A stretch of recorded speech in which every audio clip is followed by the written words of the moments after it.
Cynthia noticed it a long time ago. Sometimes strange and sometimes even inexplicable events happen in the surgery department. A person is brought in, and it seems that he has only 5 minutes to live, maybe even less. Especially if he is seriously injured or the disease is too neglected. Then everything depends not only on the doctor, but also on the favorable coincidence of circumstances. Of course, we cannot say that in such almost hopeless situations, the doctor should rely only on help from above. No, in severe cases, the surgeon relies on his own knowledge and experience, not forgetting that you need to act decisively without wasting time. Such was the case with Johnny, a homeless man admitted to the ward 2 days ago, just as Cynthia was on night duty.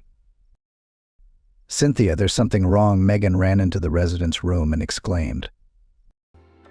Cynthia looked at the nurse in surprise.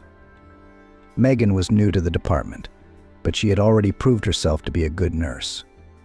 She was not afraid of heavy patients and had a strong nerve. "What's up?" "Did you see a ghost?" Cynthia asked with a touch of irony. "I wish I had. There's a homeless man, wounded, penetrating stab wound, came in and collapsed on the floor. Right in the emergency room," Megan blurted out. Cynthia's face changed immediately when she heard that. In a case like this, every second counts. You can't afford to delay.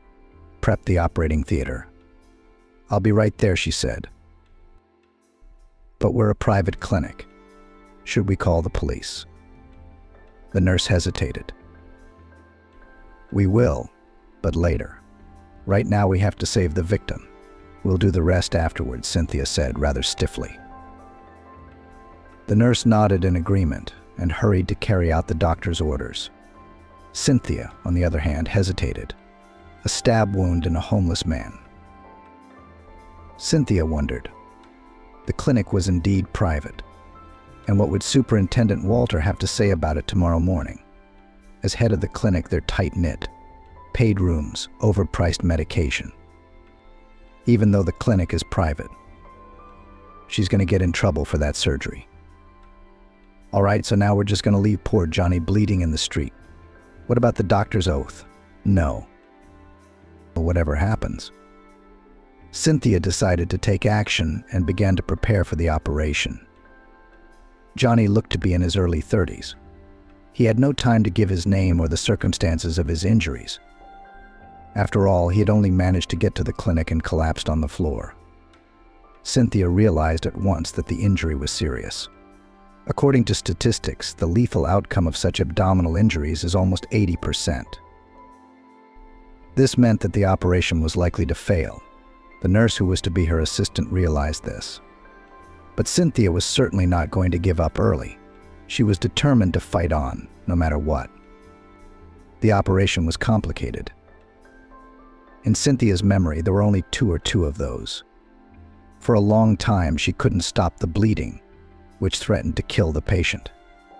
As it turned out later, Johnny had a rare blood type, which made the task much more difficult. A couple of times, Cynthia wanted to let go of the clamp and simply burst into tears, admitting to herself that there was nothing she could do. Probably such moments occur in the life of everyone who has ever been on the verge of despair. Sensing the doctor's condition, the operating nurse tried not to lose her composure and clearly fulfill all tasks. At one point, there was even a threat of cardiac arrest in the patient, but Cynthia coped. She was able to normalize vital signs and did the near impossible. By the end of the 4-hour surgery, she was barely on her feet from fatigue and despite her inner tension. "Cynthia, we won." "Are you a real magician?" said the operating room nurse Veronica with a smile. "Oh, come on, you don't say." "That's not me, just lucky," replied Cynthia. "But my grandmother, Mrs. Amanda, a field surgeon, was a magician. She was the one who could get even the most hopeless back on their feet." The rest of the shift flew by. Johnny was surprisingly strong and was clearly going to pull through. After checking his condition, Cynthia nodded with satisfaction. "There you'll live." The main thing is to make sure that the lesson is good for you. Many people don't notice such signs of doom. Naturally, the patient could not respond to the doctor's remark, as he was in a medically induced coma. Cynthia could only hope that Johnny would accept her mental attitude. A new day began and new troubles began. Soon the clinic was filling up again with the medical staff who had come on shift during the day. Here Cynthia was in for a very unpleasant surprise. When the police officers, together with Walter, arrived at the ward, they interviewed the nurse on duty and carefully recorded her statements. They spoke to Megan and Veronica, who, while admiring Cynthia's professionalism, put it all out there. "Cynthia, you've caused us a lot of trouble. Why did you get involved with that homeless guy?" Walter, the superintendent, hissed. "What's wrong, Walter?" "Well, what was I supposed to do in that case?" Cynthia asked him in surprise. He looked at her with undisguised anger. "What's wrong, Cynthia?" "Everything is wrong. That tramp is a wanted man, you know. He's kidnapped the 8-year-old son of a businessman, Mr. Jonathan Henderson. The CCTV footage shows the tramp taking the boy to the park. And after that, Bruce Henderson was never seen again. You get it? This Johnny of yours is a murderer and a criminal who should be tried on the spot. What makes you think he had anything to do with the kidnapping? Maybe it wasn't like that." Cynthia frowned. "Oh, don't be ridiculous, Cynthia. It wasn't like that. And what was it like then? Pray tell. If you'd had children of your own, then you'd know that little boys shouldn't go out with tramps," Walter exclaimed angrily. At the mention of children, Cynthia's face darkened. She really had no children, so it was a blow to the heart, but that was not what upset her. It was that the Henderson family name was familiar to her. Her husband, Kevin, had recently considered himself a business associate of Mr. Jonathan Henderson. Cynthia herself was not acquainted with the businessman, but she had heard very conflicting information about him. It was said that Mr. Jonathan Henderson had made his fortune through his wife, Kimberly, who had left him a substantial inheritance and a successful business. The sound of the door opening brought her out of her troubled musings. Kevin was standing on the threshold. His eyes were glowing with anger. "What have you done, Cynthia? Why did you save that bastard?" he blurted out. "There's no place to test him." Walter gloomed and quietly left the office, leaving Cynthia alone with her husband. "Kevin, why are you talking to me like that? Did I give you any reason to?" Her face contorted with anger. "You've got to be kidding me. What excuse do you need? You saved a criminal, you know. And Jonathan Henderson doesn't forgive that. He'll kill you. He'll grind you to a pulp. Just remember," Kevin said. "Today you're a doctor, tomorrow you could be in jail." "Kevin, are you threatening me?" Cynthia turned pale. "I didn't do anything wrong," she whispered. "And who rescued that tramp? Do you think the police didn't notice?" "No, they didn't. A private clinic, a surgeon. Tell me, why did he come to your shift? Why did he choose a private clinic instead of going to the city hospital? Maybe the drifter was counting on something? Or knew something?" Cynthia turned pale. Frankly speaking, she had not expected her husband to talk to her in such a way, which turned into a real interrogation. Could she have done anything differently? Should she have left the man to bleed to death? Even if he was a criminal, how could she know that Johnny was involved in some kind of kidnapping? Although the accusation against him sounds naive to say the least. Just because a boy was seen with a tramp doesn't mean anything. The boy could have just got lost and wandered off. After all, someone hurt Johnny himself, and it's unlikely it was an 8-year-old boy. Especially since, according to Kevin, Bruce walked beside the tramp completely voluntarily. And that's saying something. Cynthia's mood finally soured. Mr. Jonathan was not a man to be trifled with. Neither did the head doctor of the clinic, who was his friend. It didn't take long for Mr. Miles to be summoned, unlike Walter and her husband. He didn't beat around the bush, and informed me that Cynthia had been retroactively fired. "But I was just doing my job," she whispered. "And I don't care what you were doing, Cynthia. I don't want any trouble, especially not with Jonathan Henderson. Bruce is his adopted son. His wife's dead. He's become a stepfather to the boy. You see, the tramp's unconscious, but they're going to move him to the prison hospital, and they're looking for the boy. So I had to take action, you know. You'll probably get a criminal record. Jonathan Henderson's going to take it to court. He thinks you were in cahoots with that poor bloke. It's not for nothing that he came to you for help," Mr. Miles said without a trace of embarrassment. Cynthia's eyes brimmed with tears. What does that mean? She could be dismissed from her job just like that. What for? Anyone in her position would have done the same thing. She's a medical professional. Unfortunately, Cynthia couldn't change her boss's mind. How could she? When you're accused and called an accomplice by your own husband, Kevin. Of course, he was clearly overreacting. They'd had a lot of fights before. But it's never gone this far. Was the husband so dependent on this Jonathan Henderson that he could talk like this? It's unthinkable. Just like that, like a magic wand. The effect of a successful operation was replaced by bitter disappointment. Cynthia looked longingly at Johnny, handcuffed to the hospital gurney, and smiled sadly. The tramp was just coming round and helplessly trying to find his savior with his eyes, though it was far from certain that he remembered her face. After all, during the initial examination before the operation, Johnny had been unconscious, delirious the whole time. The dismissal process took a little while. Mr. Miles, eager to please Jonathan Henderson, did everything he could to get Cynthia on the street as soon as possible. Understandably so. The far-sighted head doctor was trying to protect himself from possible repercussions. This way, he could just resign retroactively and be done with it.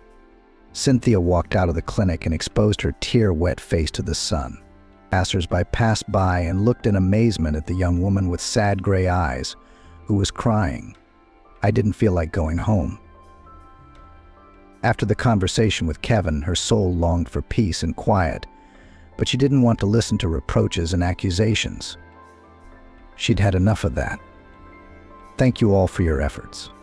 Not much to say, for in the middle of the day, silence could only be found in a city park. Cynthia crossed to the opposite side of the street and headed to her desired location. Thanks to the nice weather, the park was crowded. Elderly people, couples strolling around, taking pictures of each other against the backdrop of the surrounding beauty, and people who just wanted to be alone with nature. There was a huge fountain in the middle of the park, which provided everyone with a pleasant freshness. Children cheered and squealed, while adults looked on with a smile, remembering themselves as children. Cynthia's mood lightened a little.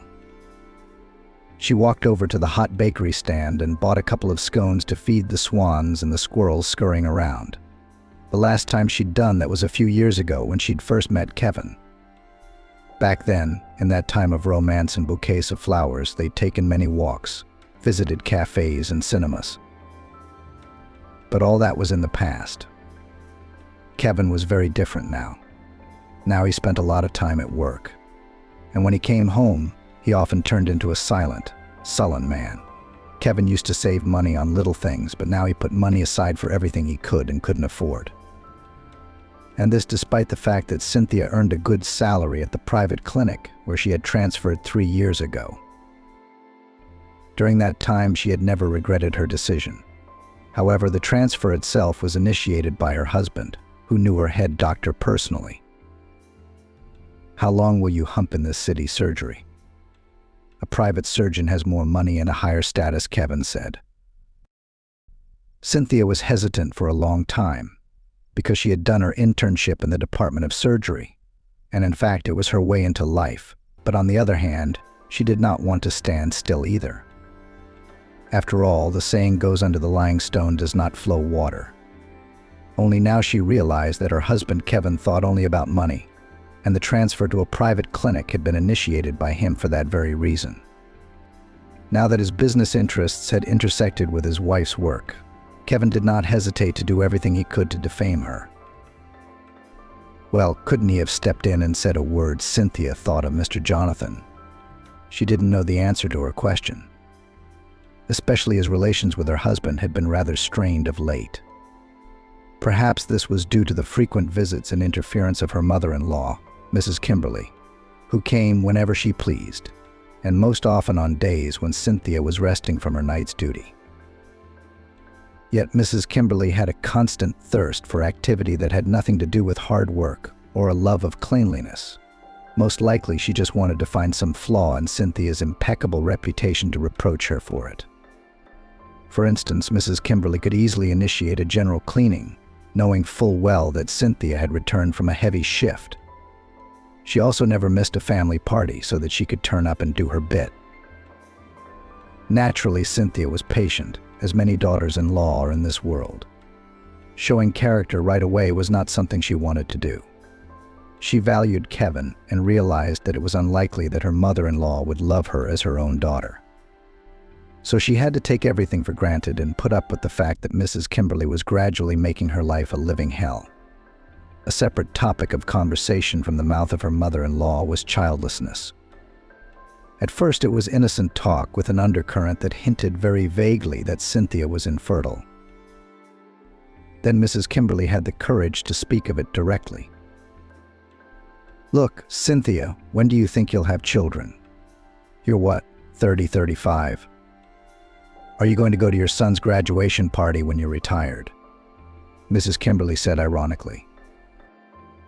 Cynthia turned pale. "Well, you know very well it's not up to us. First one course of treatment, then another. And the case, as they say, hasn't moved," she said. Mrs. Kimberly grinned. Well, let's see what's going on there, because my friends are already laughing at me. When are you going to be a grandmother? They are about to marry their grandchildren, and you still can't get pregnant." Cynthia's tears welled up with resentment. What could she say when medicine was powerless in these cases? No, she had once suggested to Kevin that he take a child from the orphanage, but he had flatly refused. "No, Cynthia, it's not for me. I don't like these adoptions. I don't know what kind of heredity they have. Who are their parents? What if they're criminals or worse, alcoholics? It's all in the genes. And what do you want us to be taken care of in our old age by some moron who will wait for my pension?" Cynthia shook her head. "You shouldn't say that. I don't think that's true. Children don't inherit the traits of their biological parents, especially if they are taken from an orphanage right after birth." Kevin, "Yeah, do you want to join us? Come on, let's go. We'll feed the birds and then the squirrel." "Do you know how funny they are?" replied Cynthia. The little girl suddenly tensed up and looked round, then looked again at the 2 buns that Cynthia had thoughtfully bought for the birds. Little Elizabeth looked at Cynthia in such a way that she felt uneasy. There was too much longing in the eyes of this girl who stood in the park and looked at the treats with hungry eyes. "Would you like me to buy you a bun?"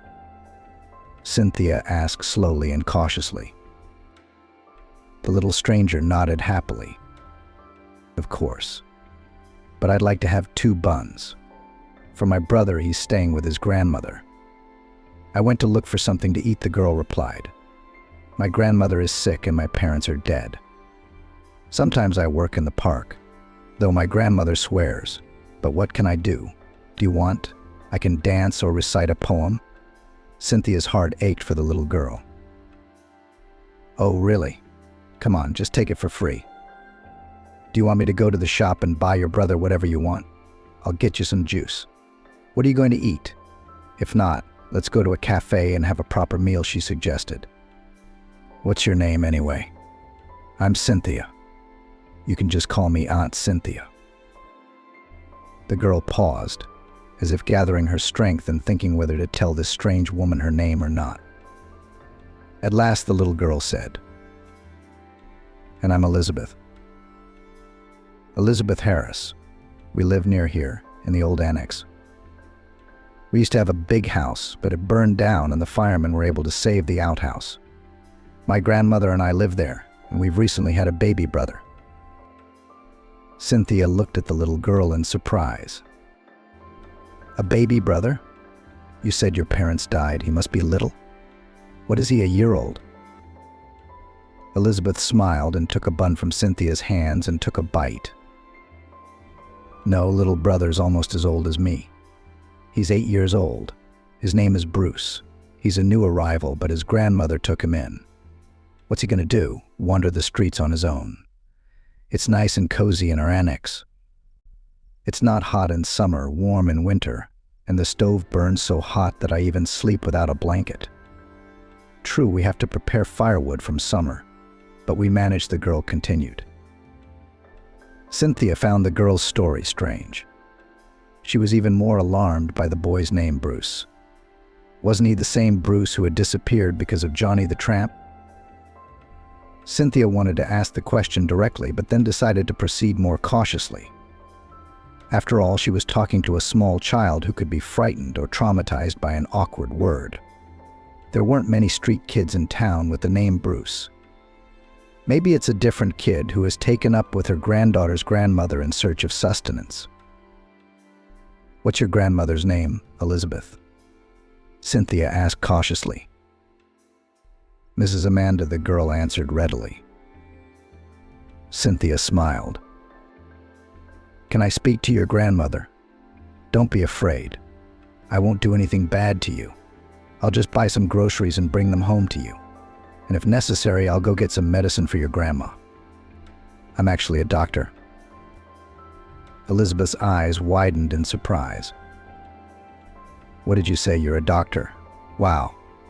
Then of course let's go to Grandma's house. See if you can give her some advice or give her the right medicine. She's treating herself. You know, she has these little ulcers on her legs.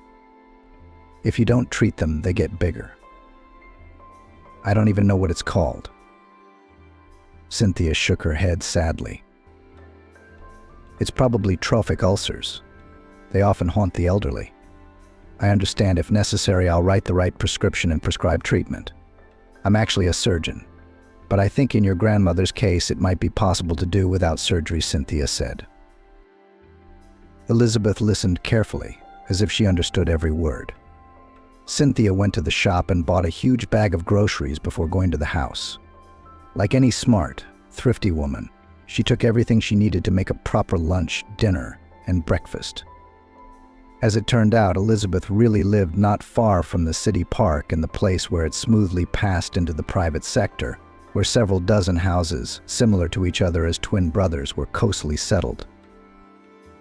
However, the annex, in which the grandmother and granddaughter lived, stood out even against the background of all the other buildings because it was very small, and of course old and in need of repair.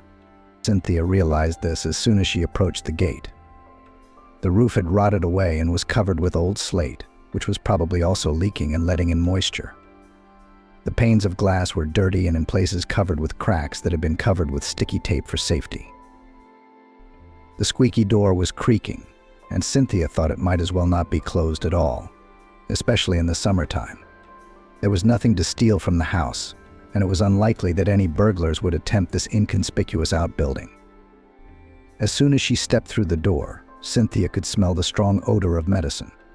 Like any medical man, she considered them an indispensable part of her life. Letting Elizabeth go, Cynthia followed with the bag of groceries. The little girl took a few timid steps and then said, "Grandma, hello. I brought you a doctor. She is a surgeon. She knows how to treat your illness." For a moment, there was a tense pause in the room. Then someone's tired, elderly voice answered, "Thank you. Is it convenient for her to come to our house? This isn't the right place at all. Oh, it's embarrassing." Cynthia smiled and immediately hastened to defuse the situation. "Oh, come on, Mrs. Amanda. I'm a doctor. I don't care about your surroundings and the fact that there are no repairs. That's not what I'm interested in. Let me examine you and tell you what can be done and what medication to prescribe." You may even have to take a course of medication," said Cynthia. Mrs. Amanda looked at her guest doubtfully. "Well, I don't know. I've been on my own for a long time. I can't walk to the hospital. We don't have a car either. And there's no one to take care of me but Elizabeth." But Cynthia nodded and looked pityingly at the old woman. Of course, she knew how hard it was for her to be alone with her little granddaughter. Now they had a little homeless child with them. If Mrs. Amanda had a daughter or a son, they would have taken her to the hospital and seen a doctor. And so she could only rely on herself and on the help of her underage granddaughter, who needs to go to school, not wander around the park and beg. "All right, let's get to the examination. Where can I wash my hands?" Cynthia asked businesslike. The old woman hesitated for a moment and then asked Elizabeth to show her the bathroom. On her way to it, Cynthia caught a glimpse of the boy in the next room, who was huddled in a corner, clearly afraid of her presence. This fact was extremely alarming. There was something wrong with this, no matter how she looked at it. Usually street children do not behave like this, because the street promotes the development of courage and inconsideration in them, which gives them the right to beg and ask people for anything they want. This boy seemed quiet and a little scared. And he was also clearly wary of Cynthia, who in his mind was a danger in his own home. Cynthia proceeded to inspect, of course, aware that Mrs. Amanda's legs had probably already developed trophic ulcers. Nevertheless, what she saw shocked her even as an experienced medical surgeon. The situation was aggravated by the fact that Mrs. Amanda was unable to buy expensive medicines. So she used the ones that were absolutely useless in her situation. Not only that, but she was self-medicating, which in itself is very dangerous. "You know, Mrs. Amanda, I'd advise you to go to hospital. I'll prescribe the right medication and ointments, but you may need a blood test along with a whole range of other tests. These will help to determine the true picture of the illness," Cynthia began. Mrs. Amanda looked longingly at her guest. "I'm sorry, but how do you envisage it? Who's going to take me? You'd have to hire a taxi to get to the hospital. And you know what they're charging these days. My pension is small. I've been a cook for almost 30 years. I'm always on my feet, so I earned it. I'd keep working. I can't stand anymore, and I can't find a sedentary job. Let me tell you about the accident that killed my kids. They just bought a second-hand car. They had been saving up for it for several years, and then they took to the motorway and went to a neighboring town for a visit. A drunk driver drove into oncoming traffic. It was a no-win situation. It's a good thing Elizabeth was with me, or I wouldn't be alive right now. I'd have someone to take care of me. Elizabeth and that boy are the only ones left." At the mention of the boy, Cynthia shuddered. Perhaps this was a chance to make inquiries about him, but it must be done as quietly as possible so he wouldn't hear. "Look, Mrs. Amanda, do you know Bruce's surname or how you came to have him in the first place?" Mrs. Amanda looked anxiously at Cynthia. "Look, isn't he the reason you're here? Maybe you're not a doctor at all. If you want Bruce to have him, I'm not giving him to anyone. Johnny brought him to me because he said he needed help. And I've known Johnny a long time. He's a good man. He wouldn't do anything bad to us. He told me the boy needed help. So he did. I remember Johnny when he was a teenager. He used to come into my canteen for a snack. He was like a son. But then he got mixed up with a bad crowd, went to jail, did some time, but then he got his head on straight. Except Johnny's stepdad drank up Johnny's flat. That's how he ended up on the street." At the mention of the boy, Cynthia turned pale. At that moment, she realized that Johnny didn't really mean to hurt anyone, but had other aims. Immediately, a rather slender picture began to form in her mind of what might have really happened. For some reason, guessing that little Bruce needed help, Johnny had decided to hide him at his acquaintance's house, and then he was the victim of a robbery that nearly cost him his life. "Mrs. Amanda, don't even think about it. I don't want to take anyone away from you. It's just that I operated on Johnny tonight. He's been stabbed in the stomach, and they're accusing him of kidnapping Bruce. If you'll let me, I'd like to talk to the boy and find out what happened," Cynthia said, hardly able to contain her excitement. Mrs. Amanda turned pale. "Of course, dear, talk. My God, what's happened to my neighbor? He was like a son to me. Who'd lay a hand on him? He's so kind by nature he wouldn't hurt a fly. And then he gets a knife in the stomach." Cynthia, seeing the worry in the old woman's eyes, hastened to reassure her. No, don't worry, he'll live. I'm sure the operation was a success, although it was hard around 4 in the morning. I came straight from the night shift to see you today. I was sacked for that case, but don't worry, I'll write your prescriptions without all that red tape. You know what I mean? You are treated not with the medicines you have at home now, but with the ones you need in your case. You're making things worse for yourself. And if this keeps going on, it could come to, I don't even want to talk about it. I mean, amputation, Mrs. Amanda had tears in her eyes. Unfortunately, like many elderly people, she was afraid to go to the doctor and decided to treat herself. Leaving her grandmother with her grandson for a while, Cynthia left the room and approached a frightened Bruce. "My name is Cynthia.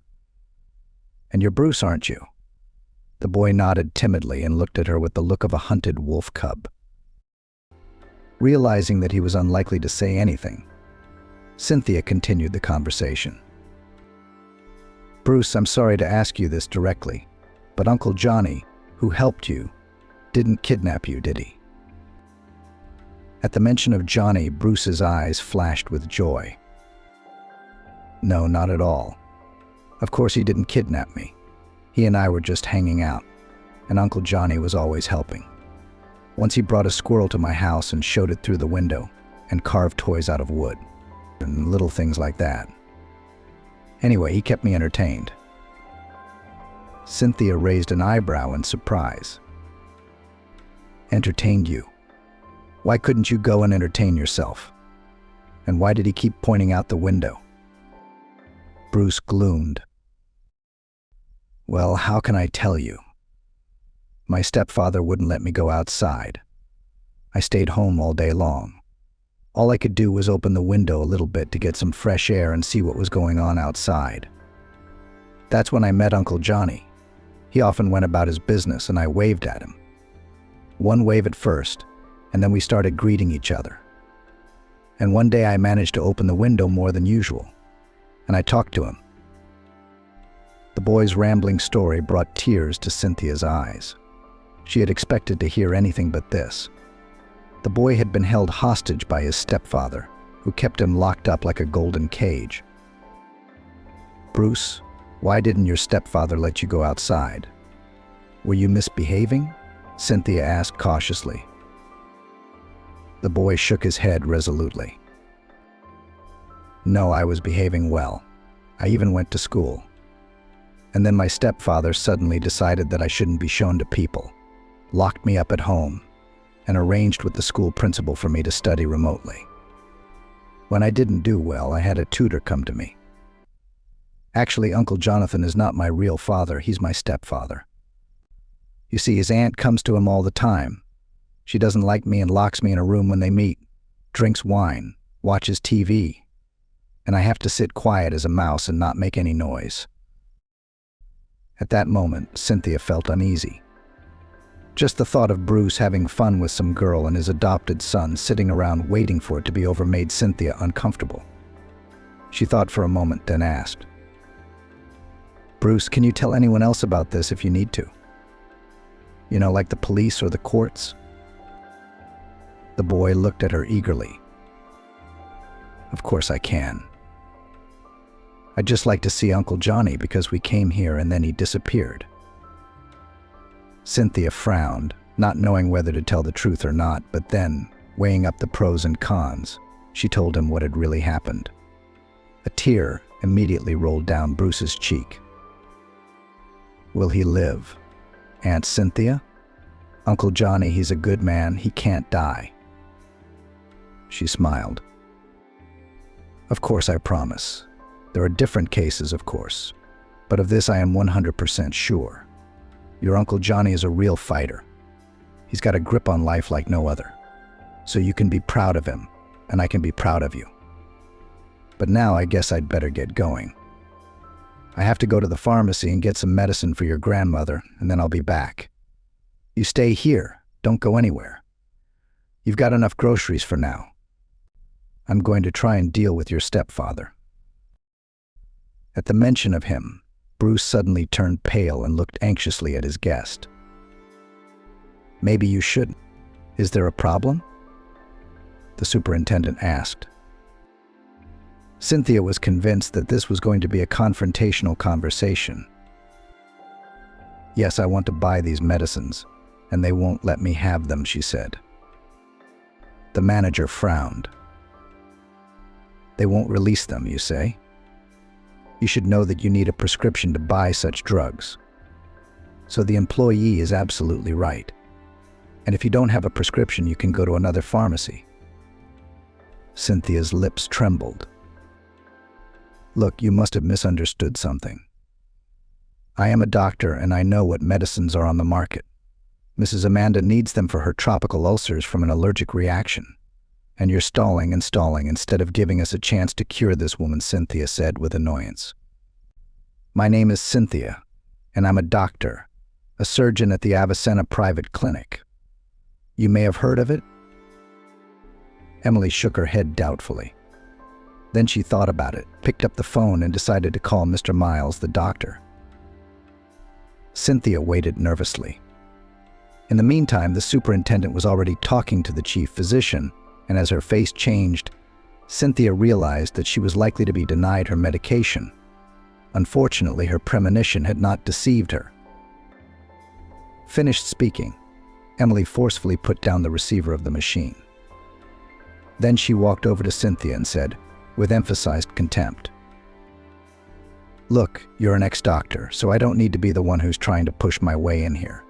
If you don't like it, nobody's keeping you here, and if you resent it, I'll call security. You're just pretending to be a doctor. She's a doctor. How come you got fired? And what's more, you're facing a criminal offense. And you want to drag me down with you? No, sweetheart, you go back to where you came from. You'll get no help from me. Cynthia's eyes welled up with tears from the offense. What's that supposed to mean? She can't buy medicine anymore. She slammed the door in her face and went to the next pharmacy, which was a few hundred meters away. There she was sold the medicine without any problems. However, her mood was already hopelessly ruined. She wanted to do the best to help an elderly person, but it turned out quite the opposite. On the way back, the telephone in her purse rang. Cynthia wondered who it could be. She picked up the receiver and heard the familiar voice of her mother-in-law, Mrs. Kimberly. Hello, Cynthia. Where have you been? I've been waiting for you from work for an hour. I bought some cleaning products. I thought I'd clean the windows today and maybe the floors. Your place is such a mess, and you're nowhere to be found. I called Kevin. He doesn't know anything. You've been a little too free lately. You're not out there, are you? 'Cause I've seen a lot of you doctors in my time. I know what you do on your night shifts. And that was the last straw for Cynthia. What night watch? What are you getting at, Mrs. Kimberly? Don't you know what happened today? She was outraged. I operated on a patient at 4 a.m. who came into the clinic with a stab wound to the abdomen. And you're accusing me of infidelity? Yes, if you have any doubts, you can inquire at the registrar's office, or even call the head doctor himself. He'll tell you what really happened. Mrs. Kimberly realized she'd overstepped her bounds. However, her mother-in-law was never very good at apologizing, so she decided that the best defense was attack. Don't raise your voice at me. I'm not your maid. If I said I'm coming today, then be ready and wait for me. Like I have to clean your windows, your fridge is a mess. Don't you have time to cook something? Kevin's going to get an ulcer from an empty stomach. Cynthia just burst into flames. No, Mrs. Kimberly, your Kevin won't get an ulcer, she said. He only eats at restaurants. He doesn't eat much at home. He comes home at midnight. I've cooked for him a few times, but nobody eats but me. You know, it's not very nice to work all night and then sit alone waiting for your husband to come home. But Mrs. Kimberly couldn't be persuaded. As mothers-in-law often do, it's always the son-in-law who's closest. And no matter what the daughter-in-law did, it was useless. It felt like she was about to explode with anger. Cynthia interrupted the call and put the phone away in her purse. Once again, her mother-in-law had done everything she could to humiliate her, once again to assert herself at someone else's expense. Of course, Cynthia didn't know that Mrs. Kimberly was actually jealous of her. After all, her sister-in-law had been to medical school. Mrs. Kimberly had a technical degree and a job as a seamstress in a factory. However, she worked there for a short time and left the place when the country was gripped by the thirst for commerce and business. She divorced when Kevin was 2 years old, and the reason for the divorce was that the father of her child was paid too little. Mrs. Kimberly, on the other hand, would only settle for $1 million she had never seen in her life. Is it any wonder that Kevin grew up to be so greedy and unscrupulous about running a business? After all, we can only guess what his mother had to go through in order to accumulate the initial capital, which the son then led in the development of his own business. Back at Mrs. Amanda's, Cynthia set about dressing and treating the wounds on the sick woman's legs. Of course, a nurse on the ward would do this, but as Cynthia was now alone, she had no other choice. Cynthia, thank you so much. If it weren't for you, I wouldn't know what to do. I can see it's bad, but I haven't told Elizabeth about it so as not to frighten her. I don't want the girl to cry and be afraid I'll be gone, grandmother said with feeling. Cynthia smiled and replied quietly. Don't worry, Mrs. Amanda, everything will be all right. The medicine will kick in now and you'll feel better. But it's too soon. Remember my words, you will dance at your granddaughter's wedding, she said. After treating the wounds on her legs, Cynthia went to Bruce's room to have another heart-to-heart talk with him. Approaching the boy, she asked, Bruce, you do realize that if we have to contest the guardianship, Uncle Jonathan will have to give the necessary testimony, don't you? He looked at her sadly. Yes, I understand. But tell me, would that really help? Because I don't want to go home. My stepfather will lock me in the basement for what happened. Or worse, he'll call a guard. Uncle Johnny helped me that time. He broke the bars so I could climb out the window. And then we went for a walk together. We went to the park. It was Uncle Johnny who brought me here and said he'd be back soon. At this point, Cynthia suddenly realized that perhaps Johnny could have been hurt by Mr. Jonathan's helpers. After all, if he was connected with crime, what would it take for him to set people up to give the tramp a good beating? Deciding to consult her husband first, Cynthia called to ask how the investigation into Johnny was going. Kevin didn't answer right away. There was a clear irritation in his voice, which was due to the fact that he clearly did not want to talk to Cynthia. Look, what do you want? You're worried about your tramp. He's alive and well in the prison hospital. He'll get a little sneeze, and then he'll be ready for questioning. I'm sure he'll crack, Kevin said. It wasn't his fault. I know that for a fact, Cynthia said carefully. Her husband chuckled. You know, I wonder how you know all this. Are you in bed with him? Maybe he whispered something to you the night you operated on him. Cynthia wrinkled her nose. No, he didn't whisper anything to me. It's just that you think there's something wrong with the boy. Well, he's fine. And I can say that with confidence to anyone, anywhere. Kevin's voice suddenly sounded suspicious. Listen, do you know where that boy is? Well, you tell Mr. Jonathan, and he might put you back in the clinic for it. You know he's on good terms with the head doctor. One word from him, and you'll be back in the state. Just tell me, Where's that little ragamuffin hiding? No, Kevin. I don't think we're going to have this conversation. I'm going to go to the police. And I'd advise your Jonathan to get a good lawyer, Cynthia said. The husband was about to launch into an angry tirade, but he saw that the screen of the smartphone had faded, indicating that she had disconnected the call. My wife has never done this before. Look how brave she's become. I'll have to tell my mother to rein her in. Look at her. She's completely out of control. She has forgotten who put her in that private clinic for a lot of money, the businessman muttered. Few people knew that in fact Kevin had long been dependent on Mr. Jonathan, who helped him in his business by providing him with some investments to keep him afloat. In return, Kevin had to run all sorts of unpleasant errands. One of these errands was an attempt on the vagrant Johnny, who unwittingly contributed to the escape of his stepson from Jonathan's house. Naturally, Kevin himself did not take part in the attack. He hired people, recently released from prison, to teach the vagrant a lesson. They agreed to do it for a fairly small amount of money. After all, at that time they were in dire need of money.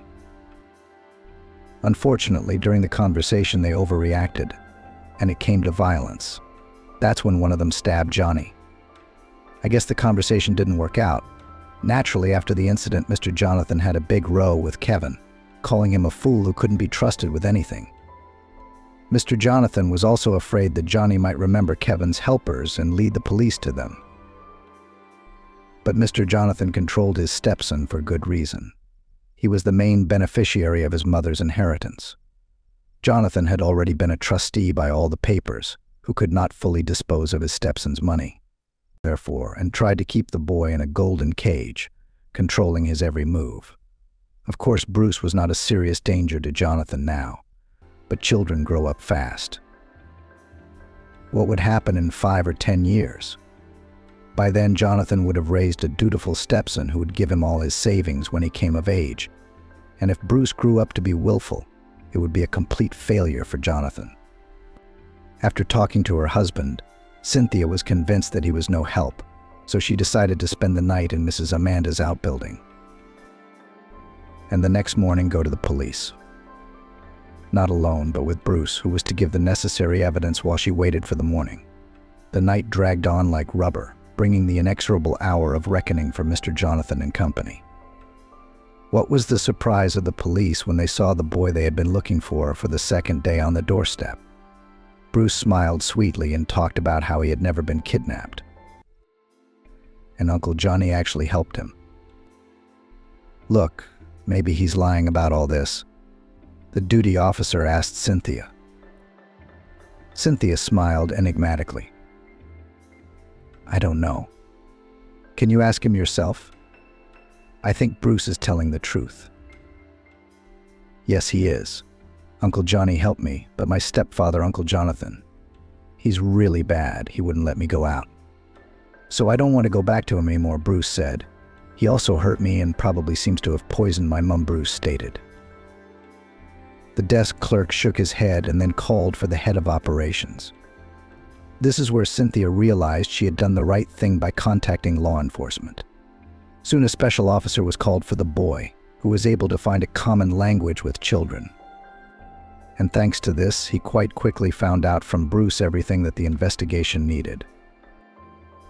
On the same day, Mr. Jonathan was arrested. However, the law enforcers did not manage to keep him in custody for long. After all, on the same day the lawyer made a solid bail for him, but this personally Cynthia did not care. After all, she had achieved the most important thing. Now Bruce will no longer live with his stepfather, who faces trial in real term. Having learned about what his wife Cynthia had done, Kevin was really furious. What does she think she's doing? Does she really want to put me in a nunnery? Jonathan would eat me alive for these tricks, he complained to his mother, Mrs. Kimberly. Mrs. Kimberly thought for a moment. Well, if that's the case, son, I think we ought to be on the safe side. You know, you should file for divorce before it's too late. If Jonathan gives you a hard time, you tell him I haven't had a relationship with my wife in a long time. "She's not in her right mind," said Mrs. Amanda indignantly. "Cynthia hasn't recovered from her dismissal. She does as she pleases." Kevin's eyes twinkled with a sly twinkle. His mother's suggestion certainly appealed to him. And that same day he filed for divorce from Cynthia. Thanks to the testimony of Cynthia and little Bruce, Johnny was cleared of all charges that same day. And homeless Johnny was also transferred to a normal hospital, where he received good care and therapeutic therapy. After Mr. Jonathan's case, the investigation led to the head doctor, Mr. Miles, and the head of the department at the Avicenna Clinic. The couple were now facing criminal penalties that would put an end to their careers as they tried to cover their tracks. Mr. Miles called Cynthia and urged her to come back to work. Except she didn't want to. Instead, she returned to the very city hospital where her career began. There she was able to nurse Johnny, chatting with him about everything in the world. Also, without too much trouble, she was able to arrange with the superintendent for Mrs. Amanda to be placed in one of the wards for intensive therapy. Luckily, this had paid off and her grandmother was slowly on the mend.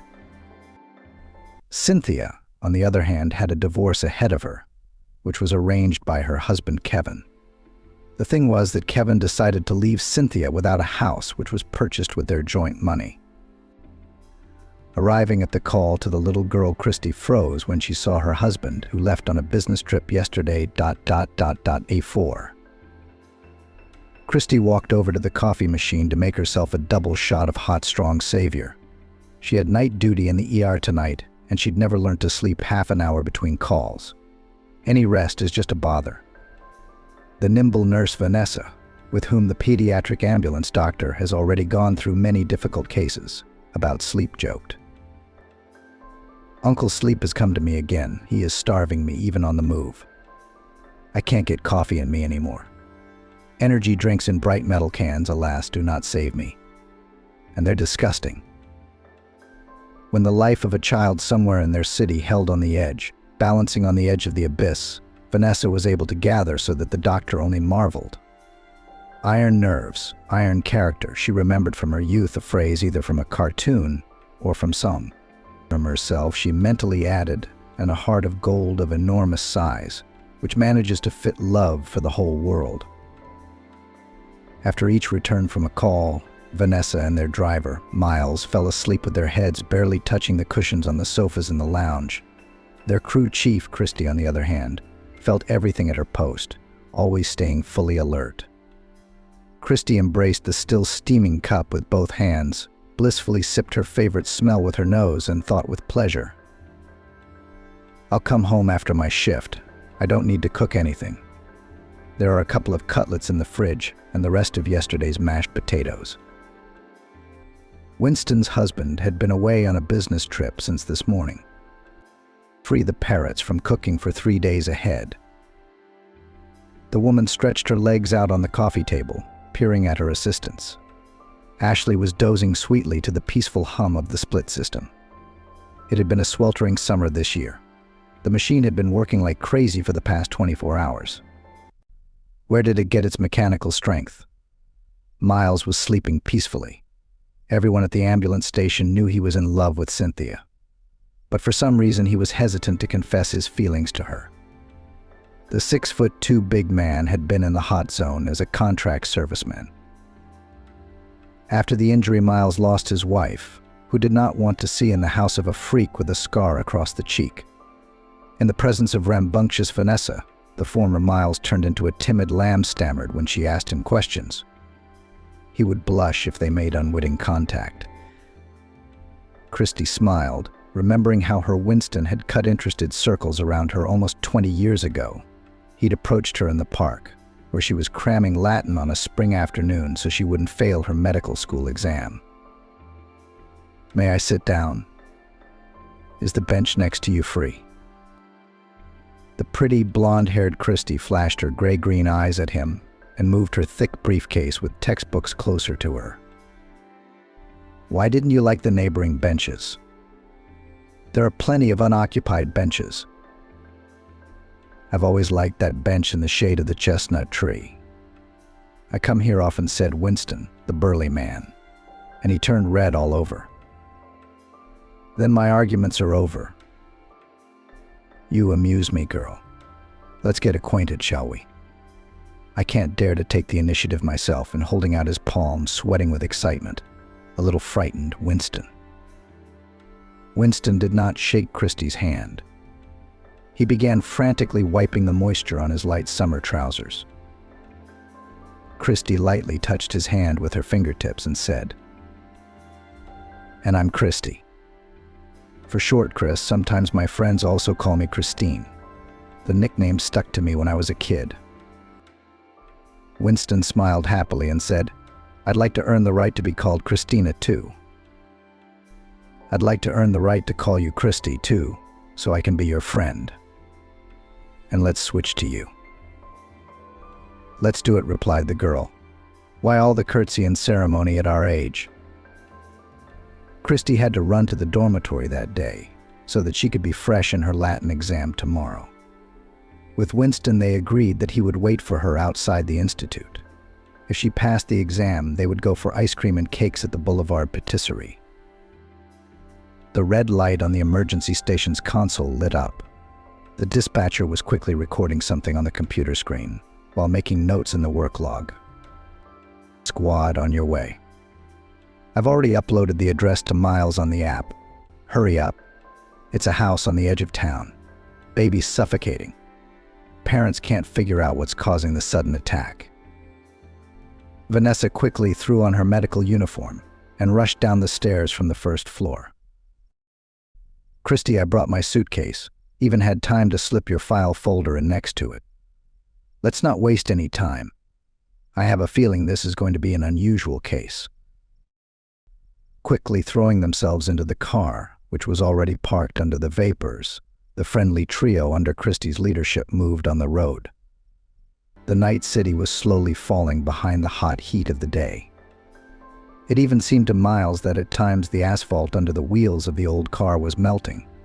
But there was no time to think about it, and he drove carefully and quickly. If the road continued to be so deserted, they would get there in about an hour. Christie, sitting next to the chauffeur, thought, "I should have put Vanessa and Miles next to each other for that hour." As Miles drove the car at top speed, in the back of the car Vanessa was thinking sad thoughts. She had 30 years of life under her belt, not the easiest. An orphan since the 3rd year of high school. Her family was the rare case where the father of the family, who disliked strange ladies, disappeared from the house one fine autumn evening. And it all started when the woman, the mother of the household, left. Vanessa's mother fell in love with a young chef colleague and followed him to the ends of the earth. Y isn't going for 5 years practically to Alaska as head of production in a newly opened restaurant the edge of geography. After such a treacherous act of his wife, Vanessa's father went off the chain, methodically went through the entire flat, carefully searching for any images of his wife. Torn to shreds wedding photos that stood in a frame on the dresser and in the wall behind the glass, destroyed traces of the mother of little Vanessa in the bathroom. When he inadvertently flicked a view of his wife's forgotten bottle of perfume off the shelf, it shattered with a pitiful crunch against the tile on the floor. And the man stood there and stomped the shards with his feet, as if he had trampled the remains of his love in the bathtub into solid ground. Then the smell of mum was still lingering and persistent. Vanessa was only 10 years old at the time. She still couldn't understand what was wrong with her if her mum left her with her dad without even talking to her goodbye. The word love was unknown to her. Her parents did not show any romantic tendencies. They were reserved and businesslike with each other. Later, analyzing her childhood, or rather what she remembered from it, Vanessa gave herself a promise to raise the chosen one to heaven with her warm affection, not to repeat the mistakes of her parents. The girl's father drowned his longing in a rather peculiar way. He didn't resort to the bottle. He plunged headlong into work. The man who had been abandoned by his wife worked as a plumber. The master was such that to him for a couple of months queues lined up.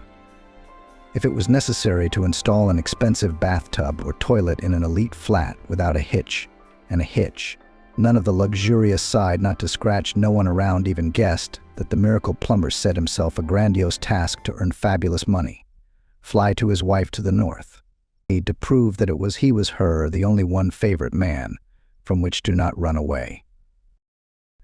In a beautiful tin box from under a walnut sausage, the master collected notes of different denominations, not once even allowing himself to spend a couple of dollars on beer. The bundle grew, became a thick pile, and pleasantly warmed his hands with its heaviness. At this time, the object of his dreams there in the north, having found himself in an unaccustomed environment, did not cope with the cold realities. The tragedy was so trivial that the neighbors, the recently arrived restaurant manager, only shook their heads when they learned that she had decided to walk a couple of blocks home without a company car in the worst blizzard. The mother of little Vanessa was lost in the snowy captivity already after a couple of steps from the sky. Snowflakes descended not smoothly, as she was used to. They came down dark, icy, piercing, like a flock of large birds of prey. They covered her mouth, her nose. She couldn't breathe. Her knees buckled, as if the harsh winter had struck her with a stick. She settled helplessly into the snowdrift. There was no strength to scream, to call for help. When an hour later her husband, who began to worry, did not find her friend at home, organized a search. When the woman was found, she was still alive.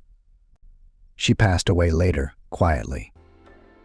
The southern body could not cope with pneumonia. So Vanessa became a half-orphan. But they found out what had happened much later. The criminal story of Vanessa's father himself could easily have been the subject of a detective story. After his wife's sudden escape, he worked like a man possessed for a year. Finally, he'd saved up what he thought would be a strong argument for bringing his wife home. The savings came in handy, but there was no flight from their town to the far north. He had to get to a larger airport by train first. The compartment companions seemed like nice guys. They had elite French cognac in their bag. He couldn't even pronounce its name clearly.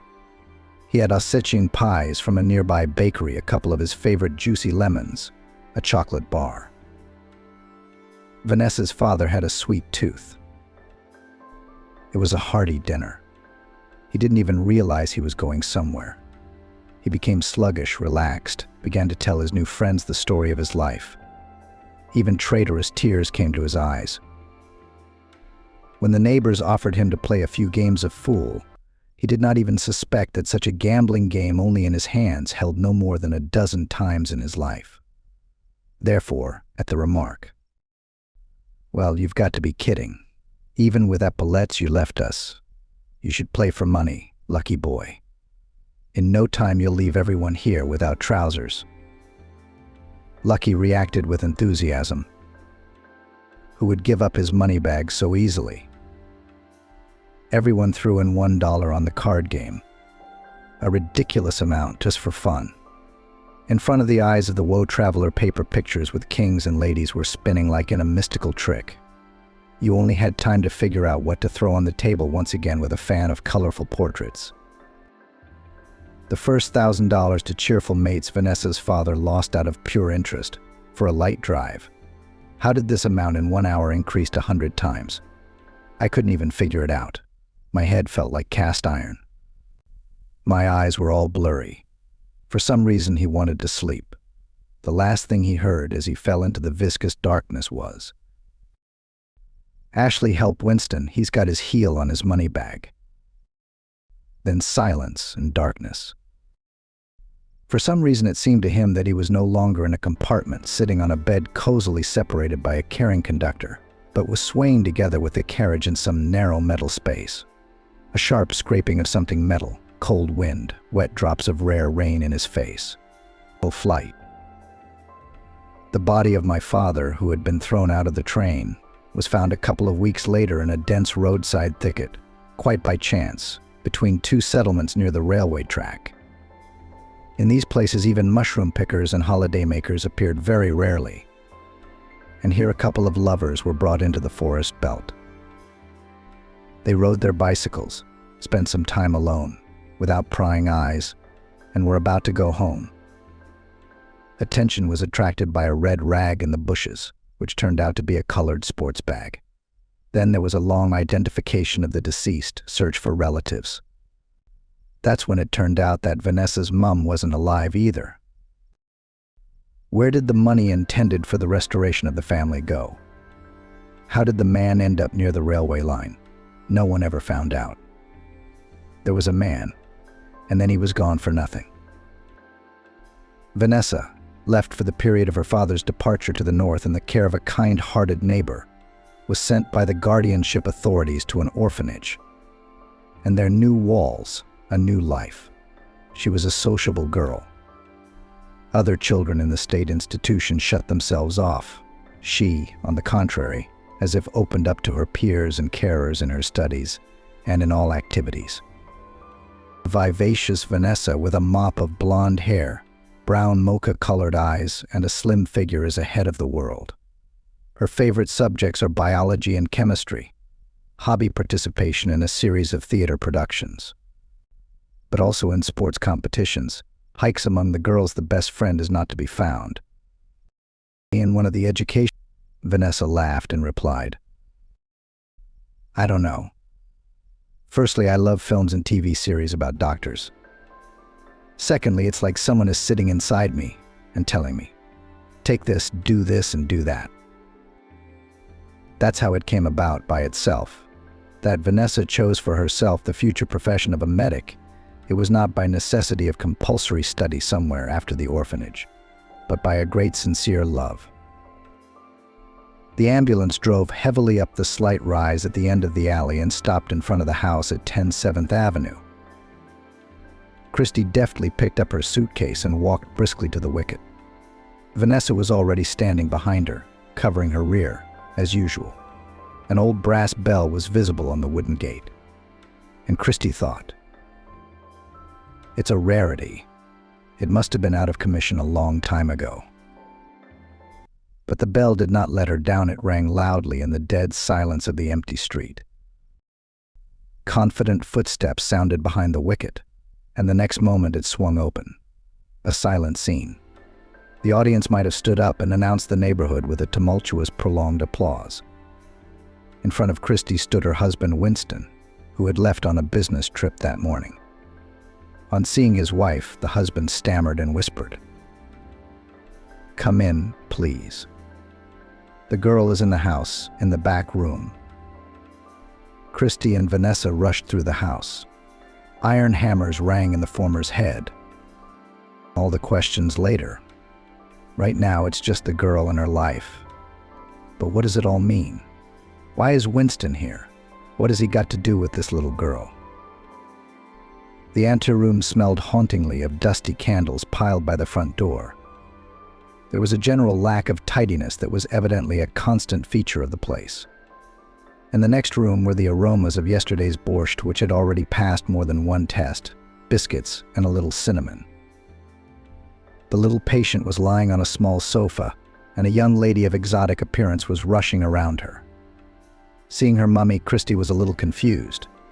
Dreadlocks of frightened hair the color of acid fuchsia, eyes thickly lined with black.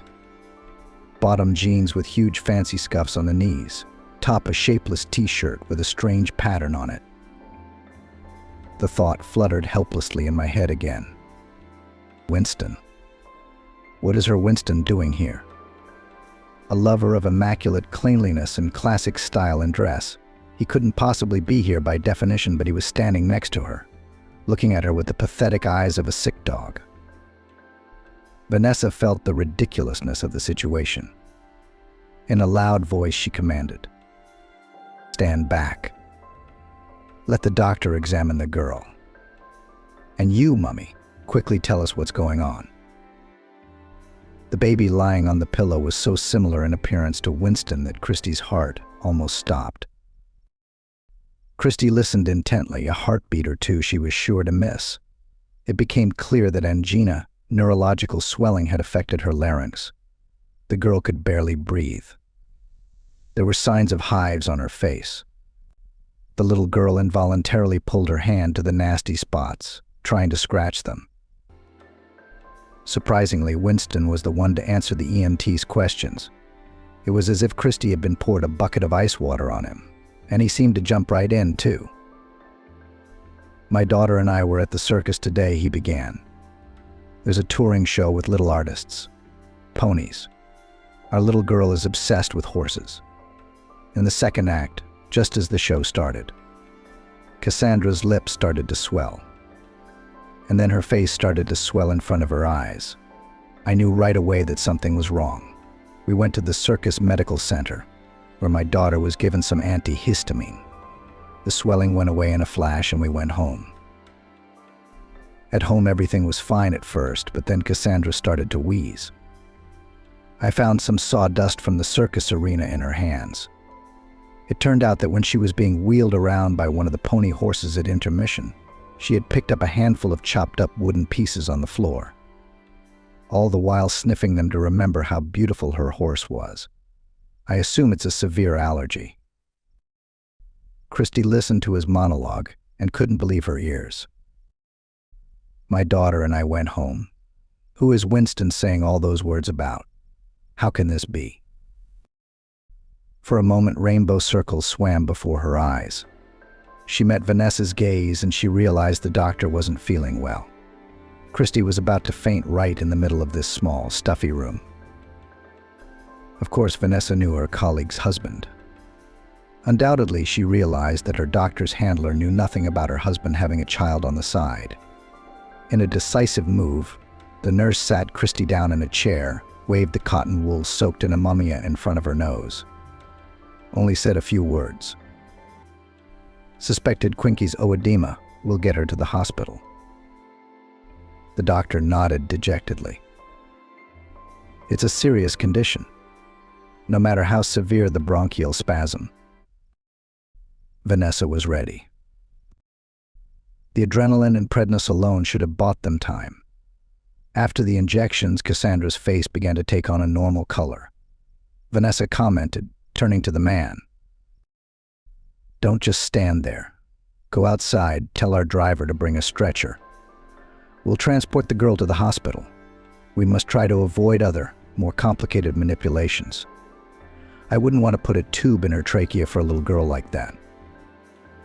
Christy acted like a robot, automatically. She woke up when she and Winston were already in the car, sitting on either side of the girl. Cassandra's breathing was still intermittent, but noticeably evened out. Winston kept his anxious eyes on the child, full of longing. And Christy was reminded of something else. After they had first met and she had passed her Latin exam, their relationship had developed rapidly. Within a week, they couldn't live a day without each other, unconditionally liked by parents on both sides. After Christy's 4th year, they married, moved into the flat of the glorious grandmother Winston. Cheerful old lady rushed to her younger sister in the village, where she enthusiastically engaged in the cultivation of flowers. She could not be lured back to the city. Christy and Winston lived soul to soul. To quarrel or to start something to find out it was not about them. They were always on the same page about everything. Tough Winston worked as a swimming coach at a children's sports school. Christy safely graduated from medical school, was going to residency. But she couldn't decide on a specialty, she joked. "I see myself as an ophthalmologist in a white coat, then Aunt Doctor in the office with a mass of shining metal instruments." Fate forced her to make a choice. After defending her diploma, as if by some command from above, "Now you can," Christy became pregnant. 9 months later, another sturdy little boy, Anthony, was born. Their cat, their love, and their joy. Everything developed as it should. As the happy head of the family often joked, "It's time to sit sits confidently, it's time to walk stomp briskly." Christy, at that time a little away from medicine, all tried to spend more time with his son. As if intuition suggested that this carelessness will not last long, trouble knocked on their family's door when Anthony was 3 years old. Christy's mentor, who had always told the young woman that she had an aptitude for medicine, hinted that in another 6 months she would not be welcome in any medical institution. This profession loves those who do not get distracted and are constantly improving. Even before learning that she was about to become a mom, Christy had changed her plans for her specialization. As future patients, she appointed the youngest infants, newborns. She decided to become a neonatologist, scrupulously studied all sorts of pathologies in crumbs, barely born. She was lost in the pediatric intensive care unit, but then her fervor waned. Anthony took up all her time and thoughts. To return to her chosen field of medicine, Christy had to plunge into the thick of current events of the department, where she found a place for a novice pediatrician. Anthony, the big boy, went to daycare. Winston continued his activities with his charges in the sports section. Everything in their family flowed according to the planned course. A couple of months later, the kindergarten teacher asked Christy to look at her in the methodology room after work. Here she told the boy's mother her observations and concerns. But first she asked, "Do you notice anything strange about your son lately?"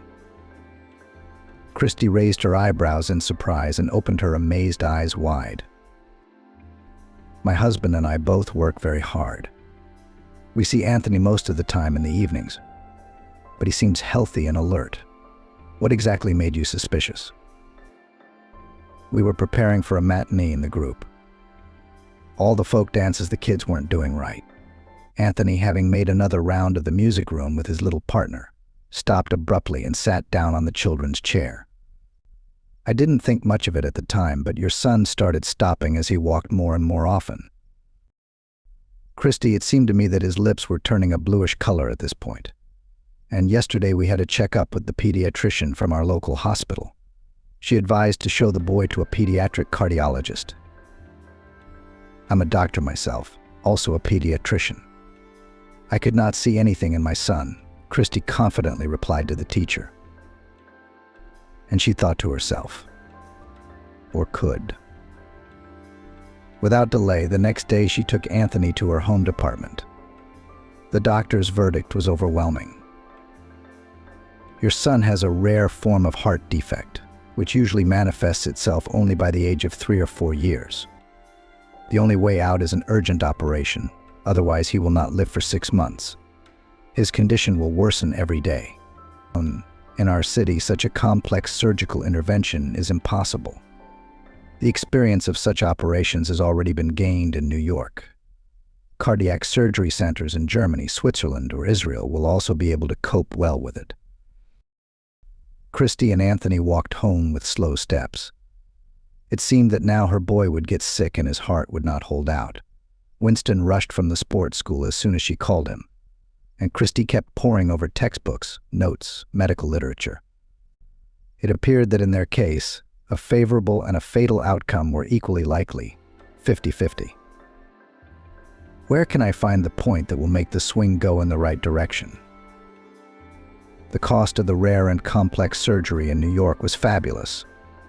As time flew by, Christy and Winston were unable to raise the necessary sum. Even selling her grandmother's old flat with her permission and moving into a one-room flat in the suburbs did not even out the balance. When one of the charitable foundations intervened in the seemingly hopeless case, everything moved forward. Finally, the operation and treatment were paid for, tickets to New York were bought, and things were packed. But Anthony died on the operating table. The swing didn't want to lean in the direction of their marital happiness and well-being. There was no negligence, no medical error, no serious preconditions, just the severe illness itself. Christy, being a pediatrician, understood all this perfectly well. But her heart froze the moment the surgeon came out of the operating theater and waved his hands, saying nothing. She and Winston understood everything at once. There was no cry, no sigh. Only they hugged each other tighter. They seemed to stand like that the whole time their son was trying to be saved under the cold glow of the bright lamps. They returned home devastated. Christy kept saying, "It's time's fault. We let it slip away, while we were trying to raise money for the operation. If we'd come to New York sooner, everything would have been fine." Then she took a course to retrain as a pediatrician to work in an ambulance. It became important to her to save at least someone else's baby. That's when she first told her husband her motto: "We are always responsible for everything." Some people just go through life without realizing it.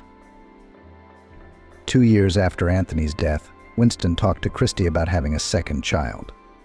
She herself couldn't explain why she felt the way she did now. She didn't want to give birth again, didn't want to have another child. She wanted to devote all her efforts, abilities and skills henceforth only to children in distress, sick, injured, but not her own. Winston accepted it. He did not start any more conversations on this subject, did not hint. He was there for him, his own dear to his heart. And now, they rode side by side beside his daughter by some strange girl. Christy wouldn't even mentally call her mother. As in a delirium at the bottom of her soul ruled only one thought: what could her husband and this miracle in feathers have in common? On that distant June day, when Winston wandered through the fields of the local park, it did not occur to him that on one of the benches he was waiting for his fate in the form of a girl with gorgeous gray-green eyes. A lovely beauty who had no equal in the whole world. Pretty as hell in his male sense.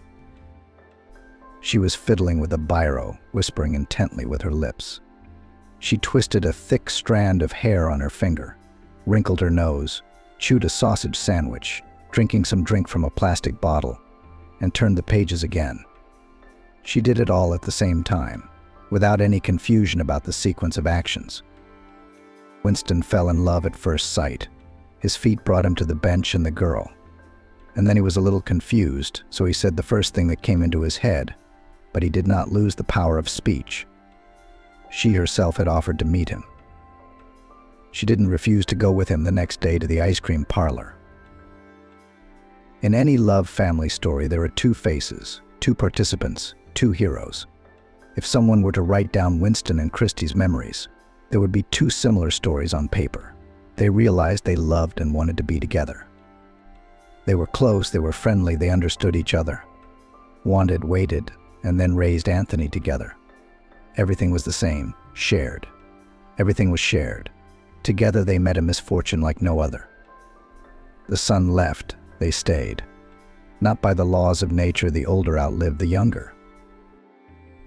Winston fanatically wanted another child, but Christy closed the subject, perhaps forever. At his sports school, he prepared his pupils so fiercely for competition that two of them first took silver and gold at the city competition, and then distinguished themselves as first in the state, and went on to the federal level. Invitations to competitions all over the country came pouring out of the horn. The head coach even hinted that they might be in the running for the national cup. Christy almost did not notice now his endless trips to all sorts of business trips. She was sure that the adventures on the side of her husband will not look for adventures. They unconditionally remained the closest people who were not spared by grief.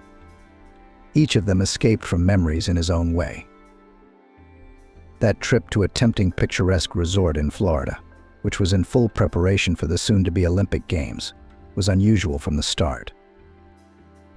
It was still a year and a half before the world's most important competition. Construction was boiling everywhere in the city. The coach and his team even tried out a new hotel and cafe on the embankment, which were designed for guests. Having appeared on a magnificent, beautiful landscape has fallen on the coast, and then also having won in the next competitions, all were going home happy. When buying tickets, the following fact came to light: too many professional people from all over the country were traveling back and forth to Florida at that time.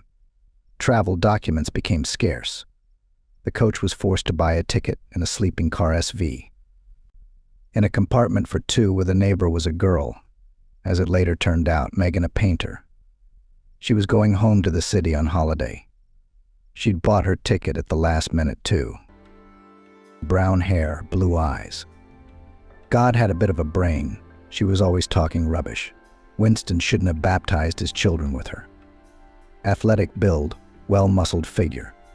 Then the conversation dried up, and they decided to go to bed. Winston flipped through some railway newspapers for a while.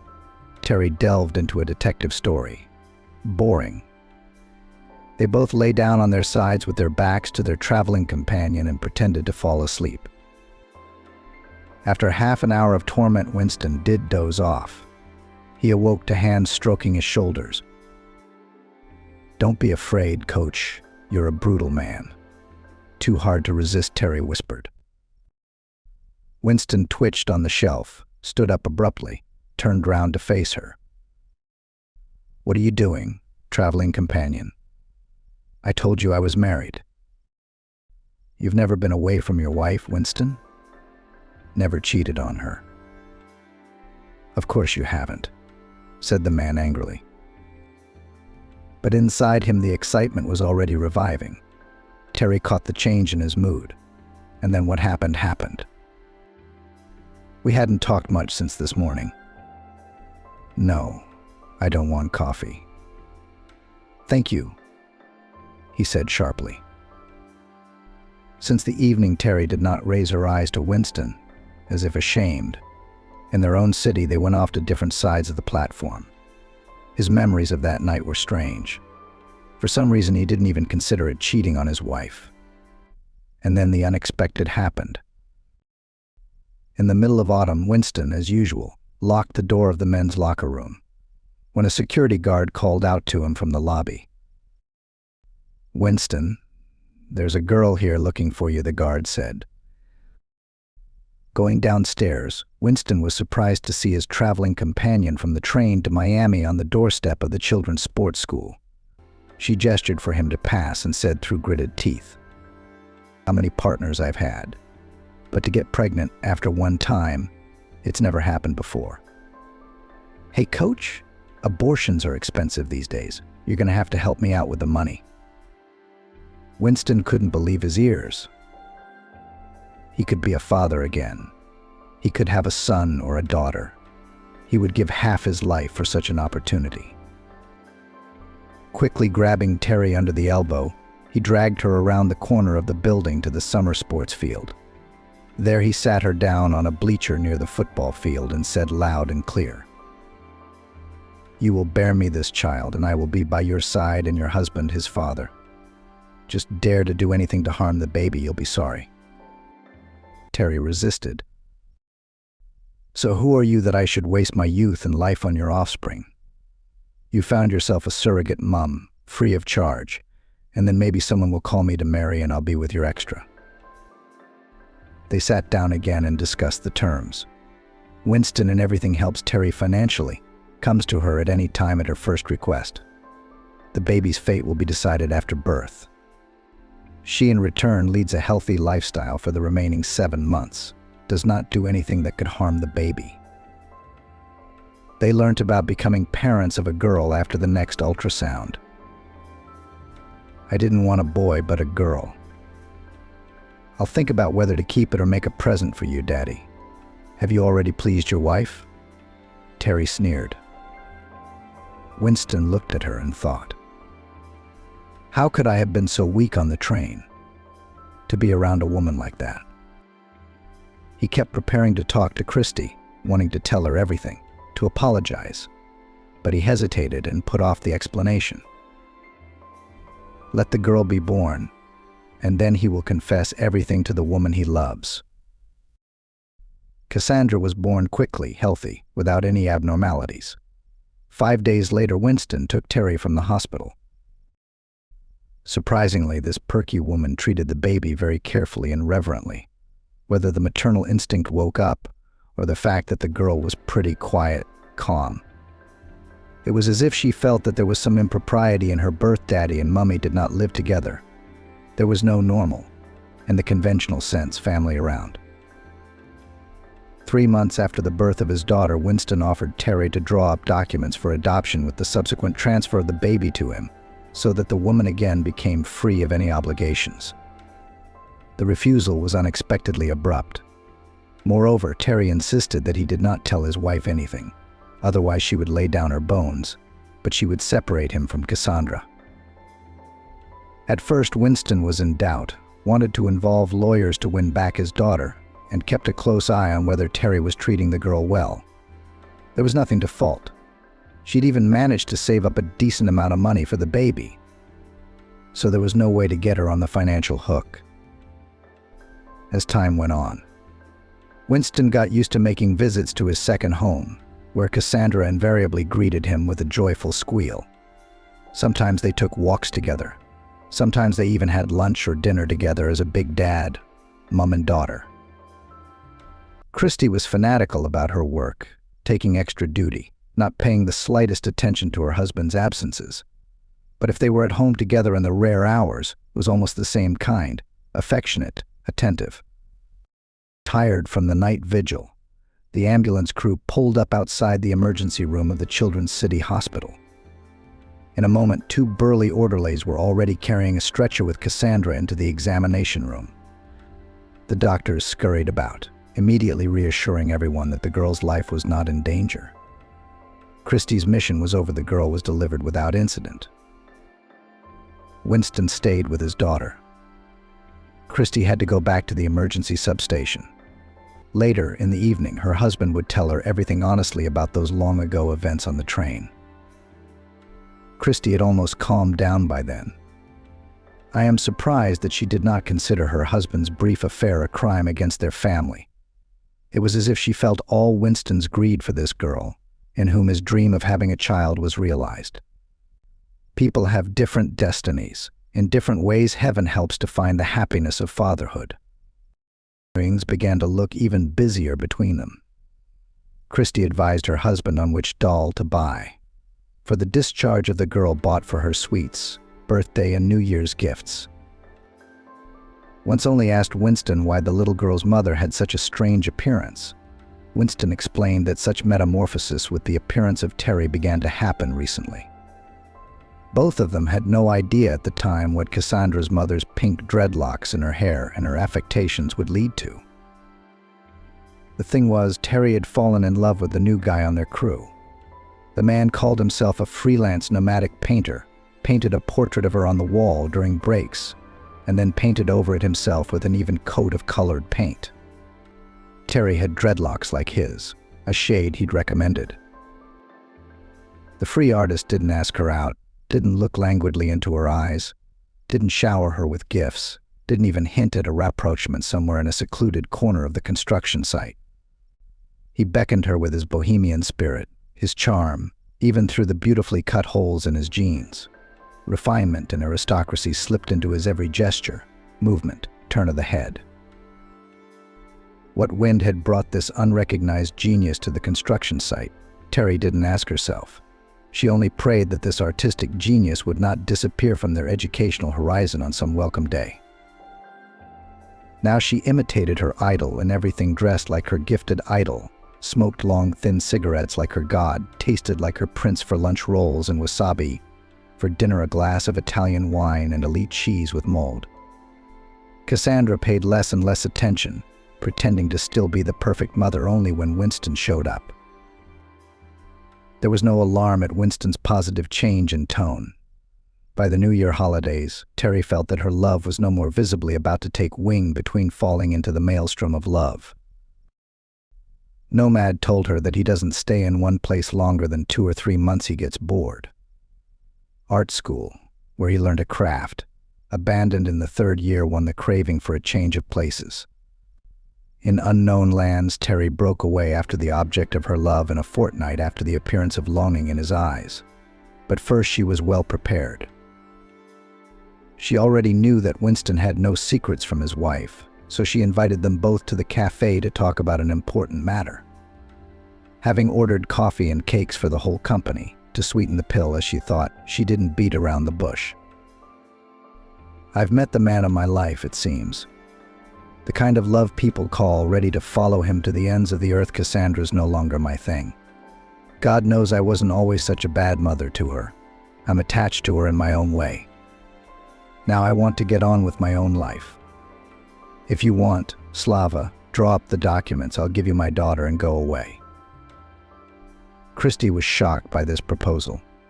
She was not the least bit opposed to Winston's daughter living with them. But how can a mother give up her child like that? The image of Anthony's little boy floated before her eyes. A sharp needle of pain pricked at my heart. "If you'd come back, darling, I'd never give you up to anyone aloud, however," she said. "We are always responsible for our loved ones. Winston, you haven't said a word yet. And I'm ahead of the curve, as always. We agree, Terry, to take your little girl into our family. Do the necessary paperwork. We'll sign everything. And we'll get all the paperwork together on our end for Cassandra's adoption." Easily bypassing all sorts of bureaucratic hurdles, Winston and Christy adopted Cassandra in the shortest possible time. Cassandra had always been fond of her father. Her mother's departure was explained to her as a vital necessity, and she and Aunt Christy quickly hit it off. Cramped but not cramped. Now in their small one-room flat there was always a little bell-ringing voice, always taking part in all the household chores. Cassandra and Papa Winston hung the laundry on the balcony, helping Aunt Christy. And then the female half of the family would bake treats in the kitchen. From the other room came the voice of the head of the family. "Hurry up and come and have tea." That would have been the end of the story. But it is not for us to decide what fate will do. She has already prepared new trials for these people. Another team was to go to the house where the house collapsed. Somebody in the heavenly office decided otherwise. A nurse at a neighboring substation slipped on the porch. The first frost had just arrived in the city, and the insidious ice had been forgotten. Somewhere on the other side of town, near a collapsed house, an ambulance was waiting for the unfortunate victims. The medical worker's leg swelled up before his eyes. Even without x-rays, it was clear to the specialists it was a fracture. Christie's team was rushed to the scene. Vanessa, as always, Miles, indispensable for traveling on any type of road, Christie focused.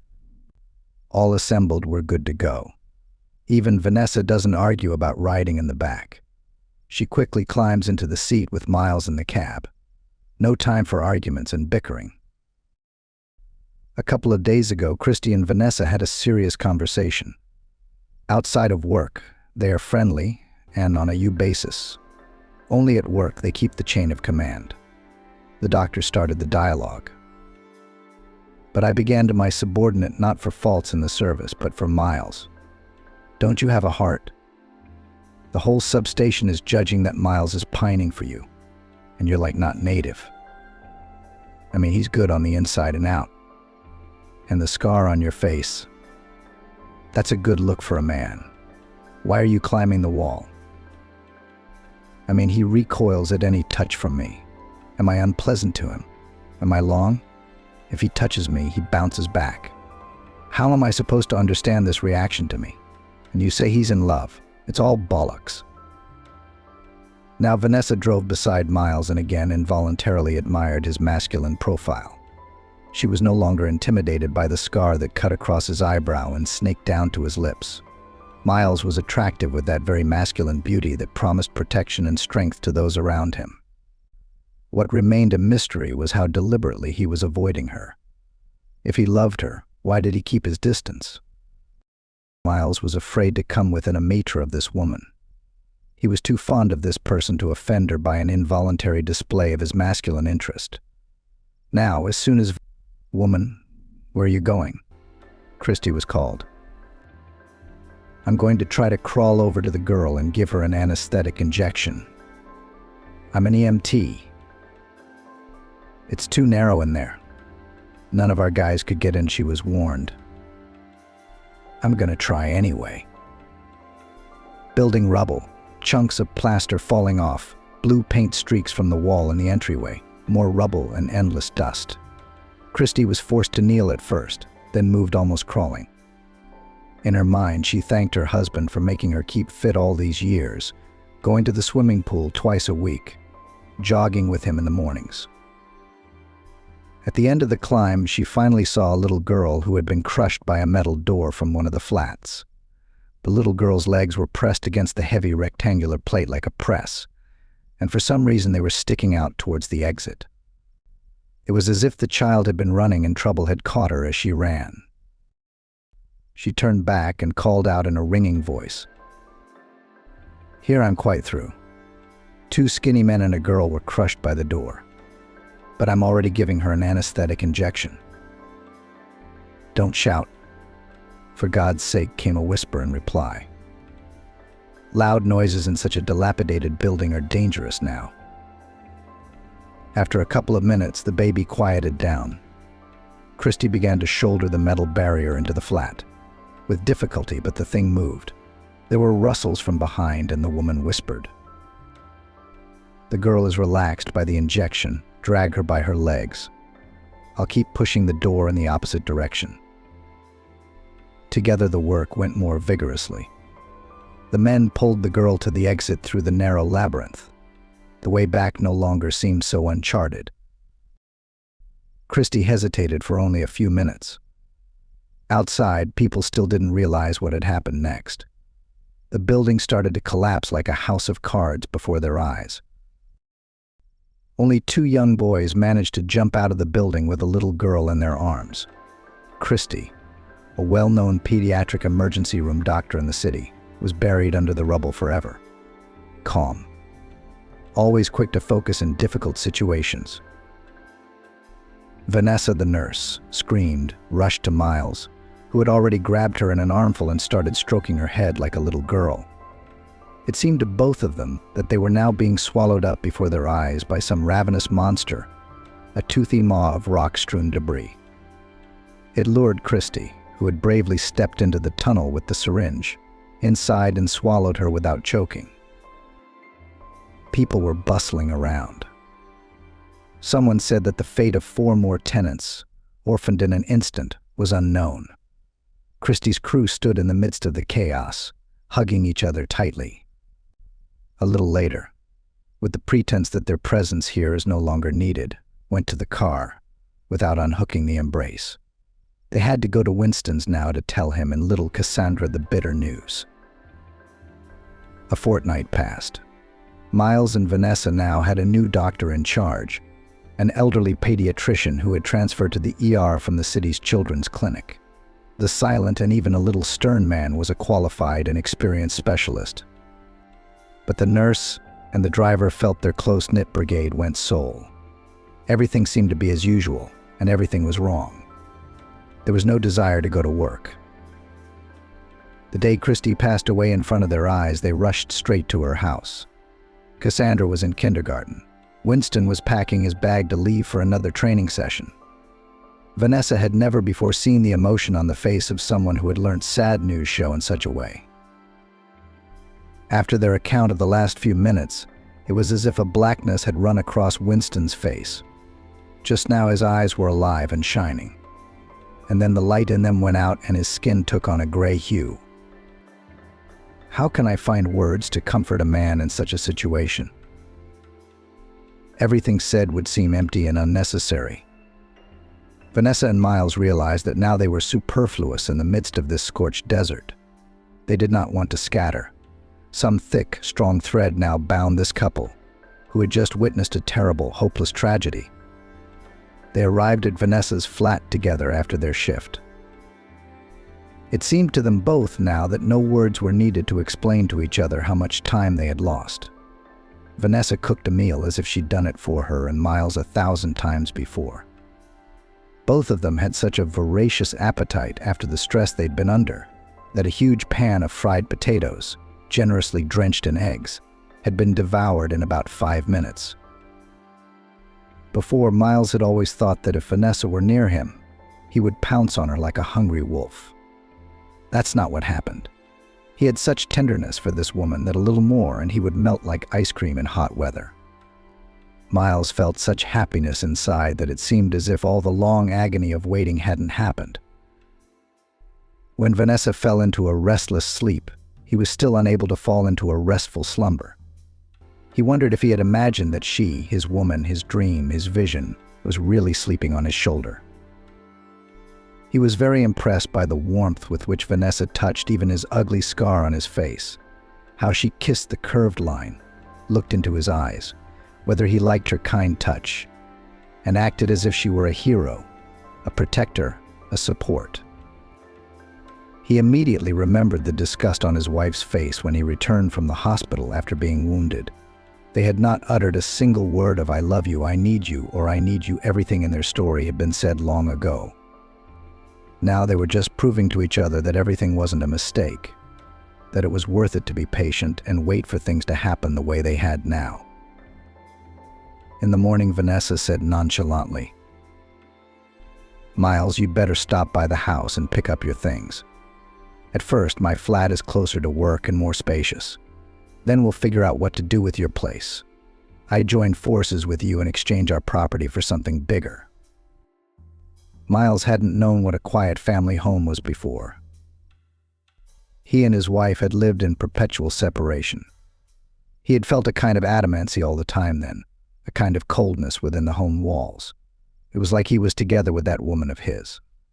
A persistent feeling that they live apart he never let go. That's why he was always on duty. With his Vanessa, it was different from the start. Some kind of reassurance that he was needed and important. That even when he goes to the supermarket to get groceries on behalf of his girlfriend, they have time to miss him. And they greet him so warmly on the doorstep, as if he were returning from some distant journey. Winston, after the tragic death of Christy, lived as if in a delirium. In the morning, he automatically prepared sandwiches and coffee for himself, while stirring on the cooker porridge on milk for Cassandra. The girl became his salvation, his outlet, his light in the window. In his spare time, he couldn't stay in their tiny flat at all.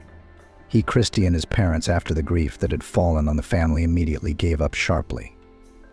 Almost simultaneously, they became helpless old men.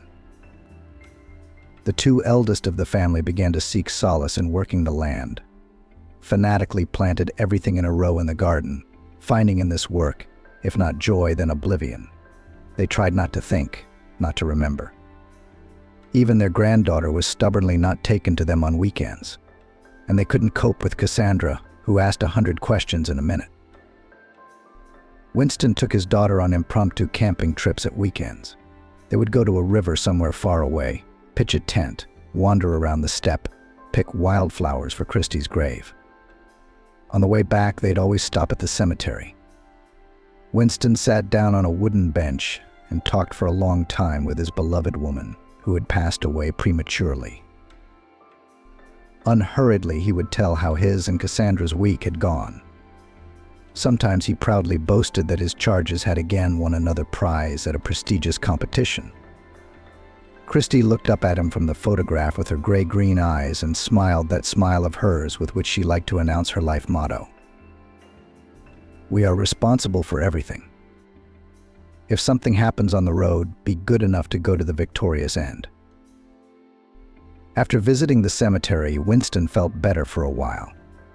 And he also noticed a new peculiarity. He was annoyed by carefree women on the street. A cheerful girl would come along, and he would look after her and think angrily, "I wonder, my dear, and you would step like this, without fear, under the ruins of a building held by a thread, if a stranger's child was crying there." A dark annoyance enveloped him. Why did they all go on living and his youth is gone from him forever? Cassandra had grown up all at once.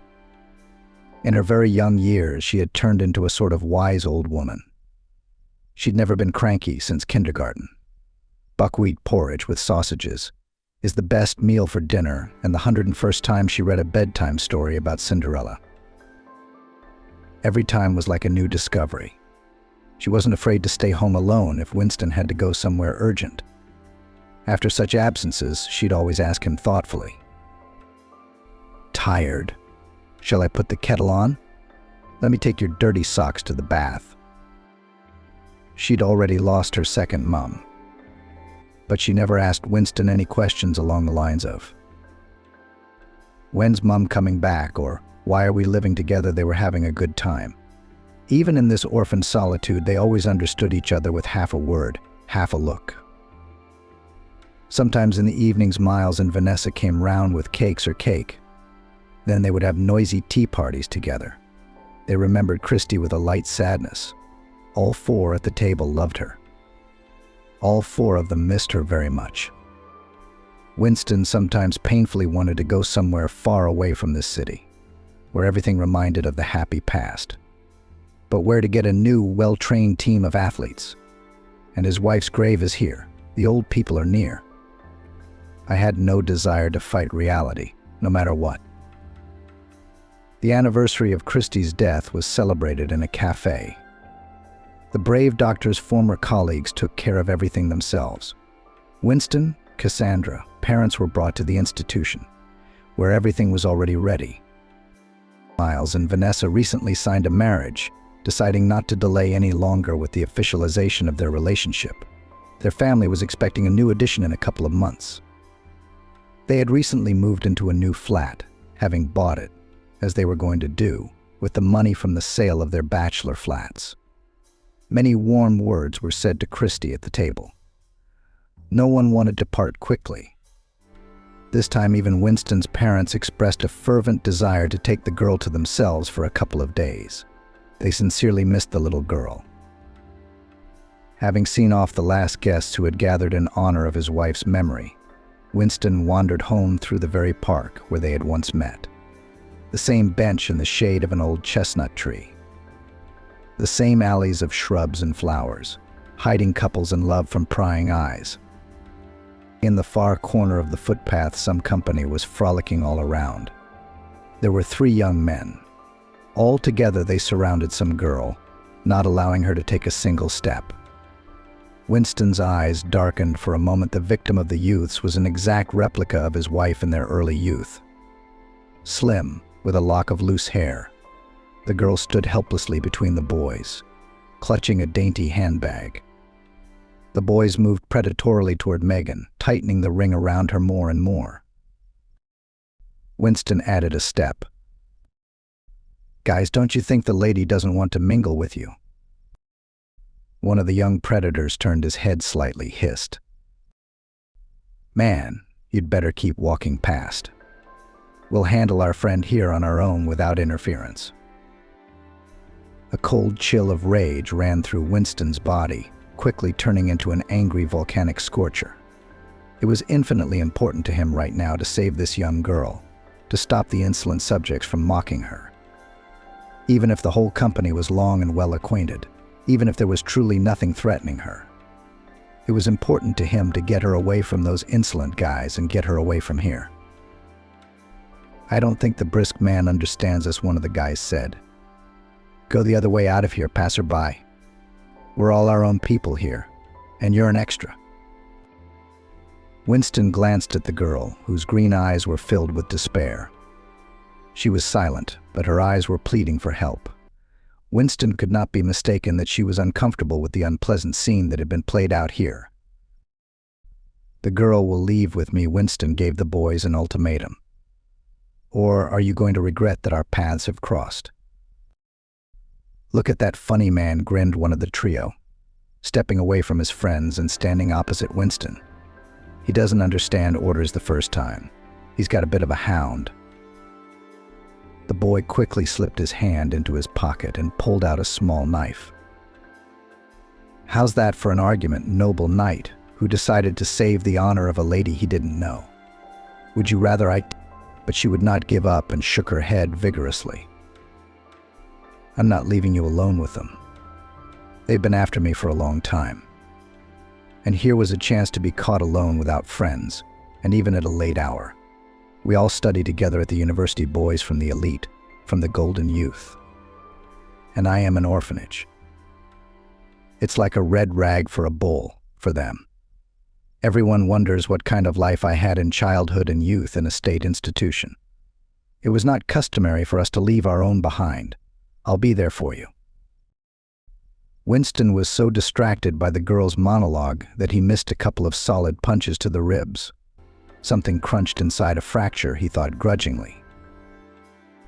Meanwhile, the guy with the knife decided to have a different kind of fun. He jumped up behind the fellow student and pressed the blade against her lower cheek. "So you say, my kitty, you're not used to leaving your own behind?" He grinned. "And if I scratch your throat on your cheeks now, will you abandon the whole park?" The girl, to everyone's surprise, who had been in a daze before, did not faint. She turned to the guy. A thin trickle of blood ran down her cheek. "I'm so sick of you at uni, you bastards and scum," she shouted. "You're nothing without your mums. You're nothing without a stick. That's what you can do for yourself in this life. If they take away your expensive car, your bling, your bank card, what will you know when you have to survive in a wild pack of teenagers?" None of the men involved in the fight expected such a fight from the pretty student. The boys were completely furious, even their faces darkened with uncontrollable rage. Having removed the knife from the girl's throat, her opponent joined his friends. Now they surrounded Winston on all sides, like a mass of bodies and faces distorted by anger. He himself could not remember how he had pushed their supposed leader in the chest with all his might. He did a sort of gymnastic somersault, lifting his feet off the ground, and fell down on his back. The back of his head struck the sturdy curb of the alley. A ruby stain of thick blood instantly began to spread beneath the young man's head. Winston, who had so many times taken his boys from the section to the infirmary after injuries, instantly realized that it was bad. Habitually, he put his finger on his opponent's neck in the place where a vein usually beat. There was no pulse. The rest was like a blur. The girl regained consciousness. "First, call an ambulance and the police now. Nobody leave," she commanded. The boys frantically began to grab their phones, making calls to parents, services, and important acquaintances. Winston sat down on the curb next to a guy and thought frantically. "Cassandra is now at home with her parents, who wanted to keep an eye on her today. I'll be detained, most likely. What will happen to the girl?" He quickly beckoned the young student over to him. "What's your name?" "I'm going to need your help." "I'm Maggie. Tell me what needs to be done." "I'm Winston. Here's a note with my address, my flat keys, my friends Miles and Vanessa's phone number. My 5-year-old daughter Cassandra is at her parents' house right now. Take her and give her to my friends. They'll take care of her." When the police, ambulance, and a bunch of other people arrived, Winston was somehow completely calm. As the saying goes, you can't be safe from jail or want, he thought. I guess it's my turn to learn what it's like to eat government bread and live behind bars. So many important gentlemen had arrived, commanding the men in the prison and the guards who had come with them. Winston was probably lucky that he was taken to the police car at once. Otherwise, the loose dogs surrounding the dead guy's powerful father would have killed Winston on the spot. Maggie, who had been rescued by him from the borderless scum, was always hanging around him. She even managed to show the ambulance the cut on her neck to get a certificate of beatings, all the time she was telling something to the operatives and the investigator. They were brought to the police together. Winston's documents and mobile phone were immediately taken away. While they were dealing with him, Maggie ran like a mouse to the side and made a few phone calls. Then, meeting Winston's eyes, she gave him a thumbs up, saying that the mechanism for taking care of his daughter had been set in motion. She turned out to be a desperate person who manages to keep up with everything. At the trial, she presented everything in such colors that the rich, successful relatives of the participants of the fight were even astonished by such frankness. She found witnesses that the trio of golden boys had been harassing and humiliating her for a long time. Everyone in their group respected her, while these fellow students disliked her. It's not a pretty picture for the victim. Of course, Winston never wanted to hurt a guy who was just starting to live. It was too cruel, even for a young man with a temper. It just worked out the way it did. He was given 5 years in a penal colony for excessive self-defense. Thanks to Maggie's efforts, the judge made the best decision for him. The prosecution insisted on 8 years in prison, but she kept trying to shift the case to a less serious article. Winston did not know exactly how Miles and Vanessa managed to agree with the guardianship authorities, but his daughter Cassandra was given to them for upbringing during his stay in the colony. During the investigation, their family gave birth to Thomas the rosy-cheeked Thomas. The ambulance crew in the city turned out to have connections because they often saved the children of not only ordinary people, but also important officials. When Vanessa was allowed a date, she was able to reassure Winston. "Don't worry, mate, we'll be fine. You and Christy are not strangers to us. I'll write to you about her life regularly and with pleasure. Miles and I will come to your place for a date as soon as we're allowed. I thought you were doing time in a neighboring state. Well, it's not that far for us. And tell me, what are we going to do about your rescued Maggie?" Maggie visits the daycare center all the time, bringing her toys and sweets. She asks for our permission to take the girl out of kindergarten, walk with her in the park, go to the cinema for the premiere of a cartoon. Here did not think that the girl will turn out to be such a loyal friend. We met with her, of course, not under the best, one could even say, tragic circumstances. She so actively defended you during the investigation, so fiercely acted in court as the main witness. You never know how someone like that will behave in extreme circumstances. She was a good one. Jesus, Winston, you're so naive when it comes to the opposite sex. She fell in love with you at first sight. Chivalrous demeanor, protective, good looks. But you're wrong about your age. She went to university after having overheard a strange conversation at her grandfather's funeral. Xusha hurried to the old apple tree and barely ... in P4. As to what Sabrina hated sad funeral ceremonies. Well, of course, no one asked her permission to live or go beyond the boundary from which no one could return. Right now, she knew as soon as she saw Charlotte on her smartphone screen. She knew it was bad news from her neighbor. "Sabrina, hello, darling." Charlotte's voice came through. "It's Aunt Charlotte calling. I'm sorry to break the bad news to you this morning, but your father's phone isn't working, so I've had to break it to you. Vincent died recently. I go to work and I see him doing something under the apple tree, half turned towards the street. I'm waving at him. 'Vincent, good morning. Godspeed.' I asked him what he was doing early in the morning. Was he raking or picking up fallen fruit? And Vincent had no emotion. He didn't even move. Though you know my voice is loud, it's impossible not to hear it. So I went to the gate, opened the latch, came up to Vincent, and he wasn't breathing. I'm sitting here on the porch, and I've called all the services, except the funeral parlor. It's not up to me to see Vincent off. But Sabrina, honestly, I have to go to work. Would you come?" Sabrina replied in a husky voice. "Of course, Aunt Charlotte. I'm leaving now. I'll be there in about 30 minutes.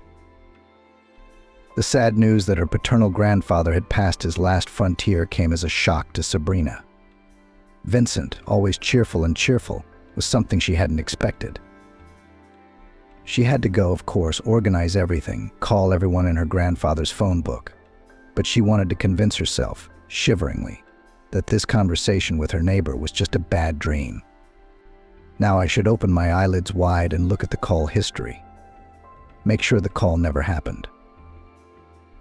Unfortunately, that hope was not realized.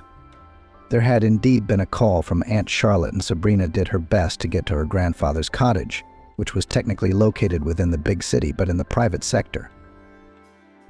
As soon as she got into the taxi, Sabrina asked her boss for time off. Then she had a short conversation with a colleague in the office, explaining where the documents were, for which, as it turned out, today clients had to come. The most difficult call the girl did not dare to make: how to inform her parents that they have to cancel a trip abroad to celebrate the 25th anniversary of the wedding. That they had to return urgently to say goodbye to Grandpa Vincent. Sabrina felt sad. What an unexpected tragedy. She'd spoken to her grandfather just the day before yesterday, and he'd told her he was expecting her to visit. He asked her to come soon, not for the sake of tending a small vegetable garden, but to consult on something. Sabrina promised him a weekend, which had recently passed. She could well have visited her grandfather, but she was a little ill, postponed the visit, called, apologized. They chatted for a while about nothing. Grandpa Vincent recalled the way his wife Shirley, Sabrina's grandmother, had always done things. The girl heard that she should brew linden blossom. Wait until the infusion cooled to a pleasant warmth. Stir a spoonful of honey into a glass of the healing liquid. Drink it and lie down under a blanket. She promised that she would heal herself and then visit him. And in the first month of autumn, when she was scheduled to go on holiday, Sabrina promised to stay with him for at least a week. God, what a shame, Sabrina thought now, regretting that she was going to wait for a holiday. After all, it took about 45 minutes to get to her grandfather by public transport. When there were no traffic jams on the roads, it was possible to head not home after work, but to a loved one who had lived a little over a year and was incredibly bored alone. All the more embarrassing was the fact that Sabrina was free and could keep her lonely grandfather company, traveling to and from work, even by taxi more expensive than public transport, but quick and comfortable. Alternatively, Sabrina could simply leave the house a little earlier to walk in the private sector to the transport stop where the tram of the desired route departed. Everything would absolutely have been solved, somehow managed and sorted out. But she had not had the foresight to realize that Grandpa Vincent required care and supervision, and that his requests to come were not a mere whim, but the wishes of a lonely elderly man. Sabrina felt an agonizing sense of shame. And sighing, she tried to call her parents. However, both her dad's and Mum's number were out of range. The girl had to send an email, hoping that the unpleasant news would not be read too late after solving the rest of the issues. The time on the journey to her grandfather's house flew by. Sabrina stepped out of the taxi and, after listening to Aunt Charlotte's sympathy, felt a real grief come over her. Her neighbor hugged the girl who had arrived, told her to hang in there, and ran to work. Sabrina looked at her grandfather and waited for him to get up, pull himself up and call her into the house or into the arbor with grapes. However, the miracle did not happen. The neighborhood services that arrived on the call conducted another ritual associated with the passing of the older generation. The paramedic pronounced Vincent dead, presumably from a heart attack.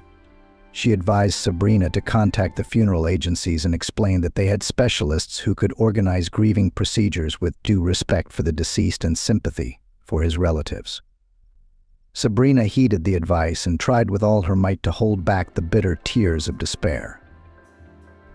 It was not until dinner time that the girl was alone. Sabrina entered her grandfather's house, crying when she saw the phone on the table, which he had apparently forgotten on his last morning. Probably if he had had the mobile phone, he would have been able to call somewhere and ask for help. But there was no changing the past. Things just happened the way they did. The girl had discovered the hiding place that Grandpa Vincent and Grandma Shirley had told her about shortly after she came of age.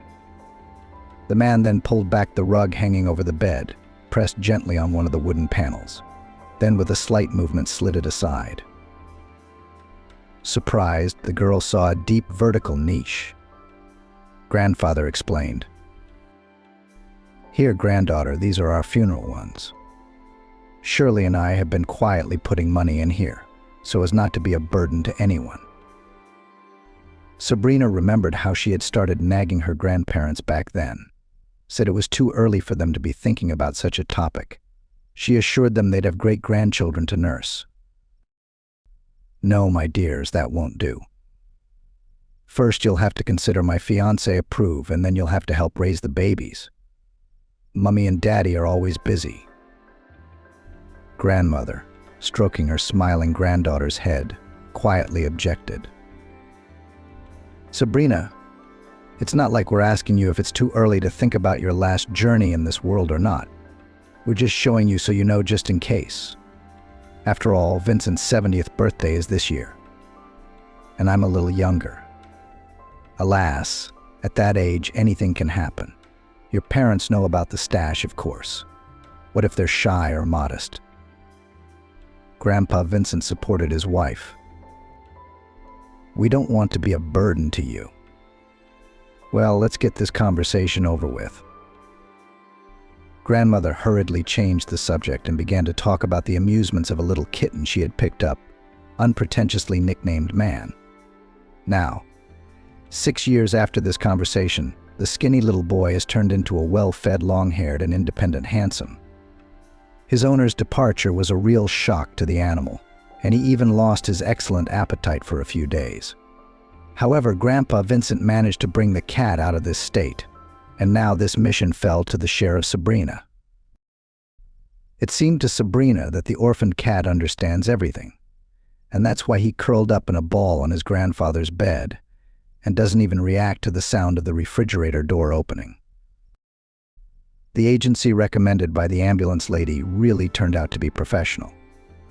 A serious man suggested Sabrina to organize a farewell not at home, but in a special ritual hall at the cemetery. It was much easier to get there than here in the private sector, and the house, though big, would still be cramped. There is no fuss and crowding. The hall there is convenient, comfortable, said the man. Everyone will be able to say goodbye quietly and without the crush that usually accompanies the removal from the flat or house. Everything will be touching and civilized. Besides, it will save you a lot of trouble. Sabrina thought it was a reasonable suggestion, but she had to spend not only her meager savings but also Vincent's grandfather's stash to pay for the funeral. She did everything necessary, as if in a daze, waiting for her parents to arrive, or at least to reply to an email, but in vain. Sabrina contacted the hotel where they had booked the room, but as she understood from the reply in broken English, Mr. and Mrs. Robinson did not check in. They explained that they had decided to change their plans slightly. Sabrina was worried about her parents, but there was nothing she could do.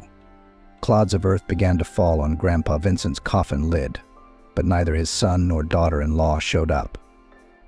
It was Sabrina who received the condolences and sympathy, and she had to listen to the lamentations of the distant relatives who had come to see the old man off. Some unashamedly spoke out about the irresponsible son and daughter-in-law who did not attend the mournful event. The girl defended her parents as best she could, and the guardians of other people's morals were silent for a while, transferring the conversation to other topics.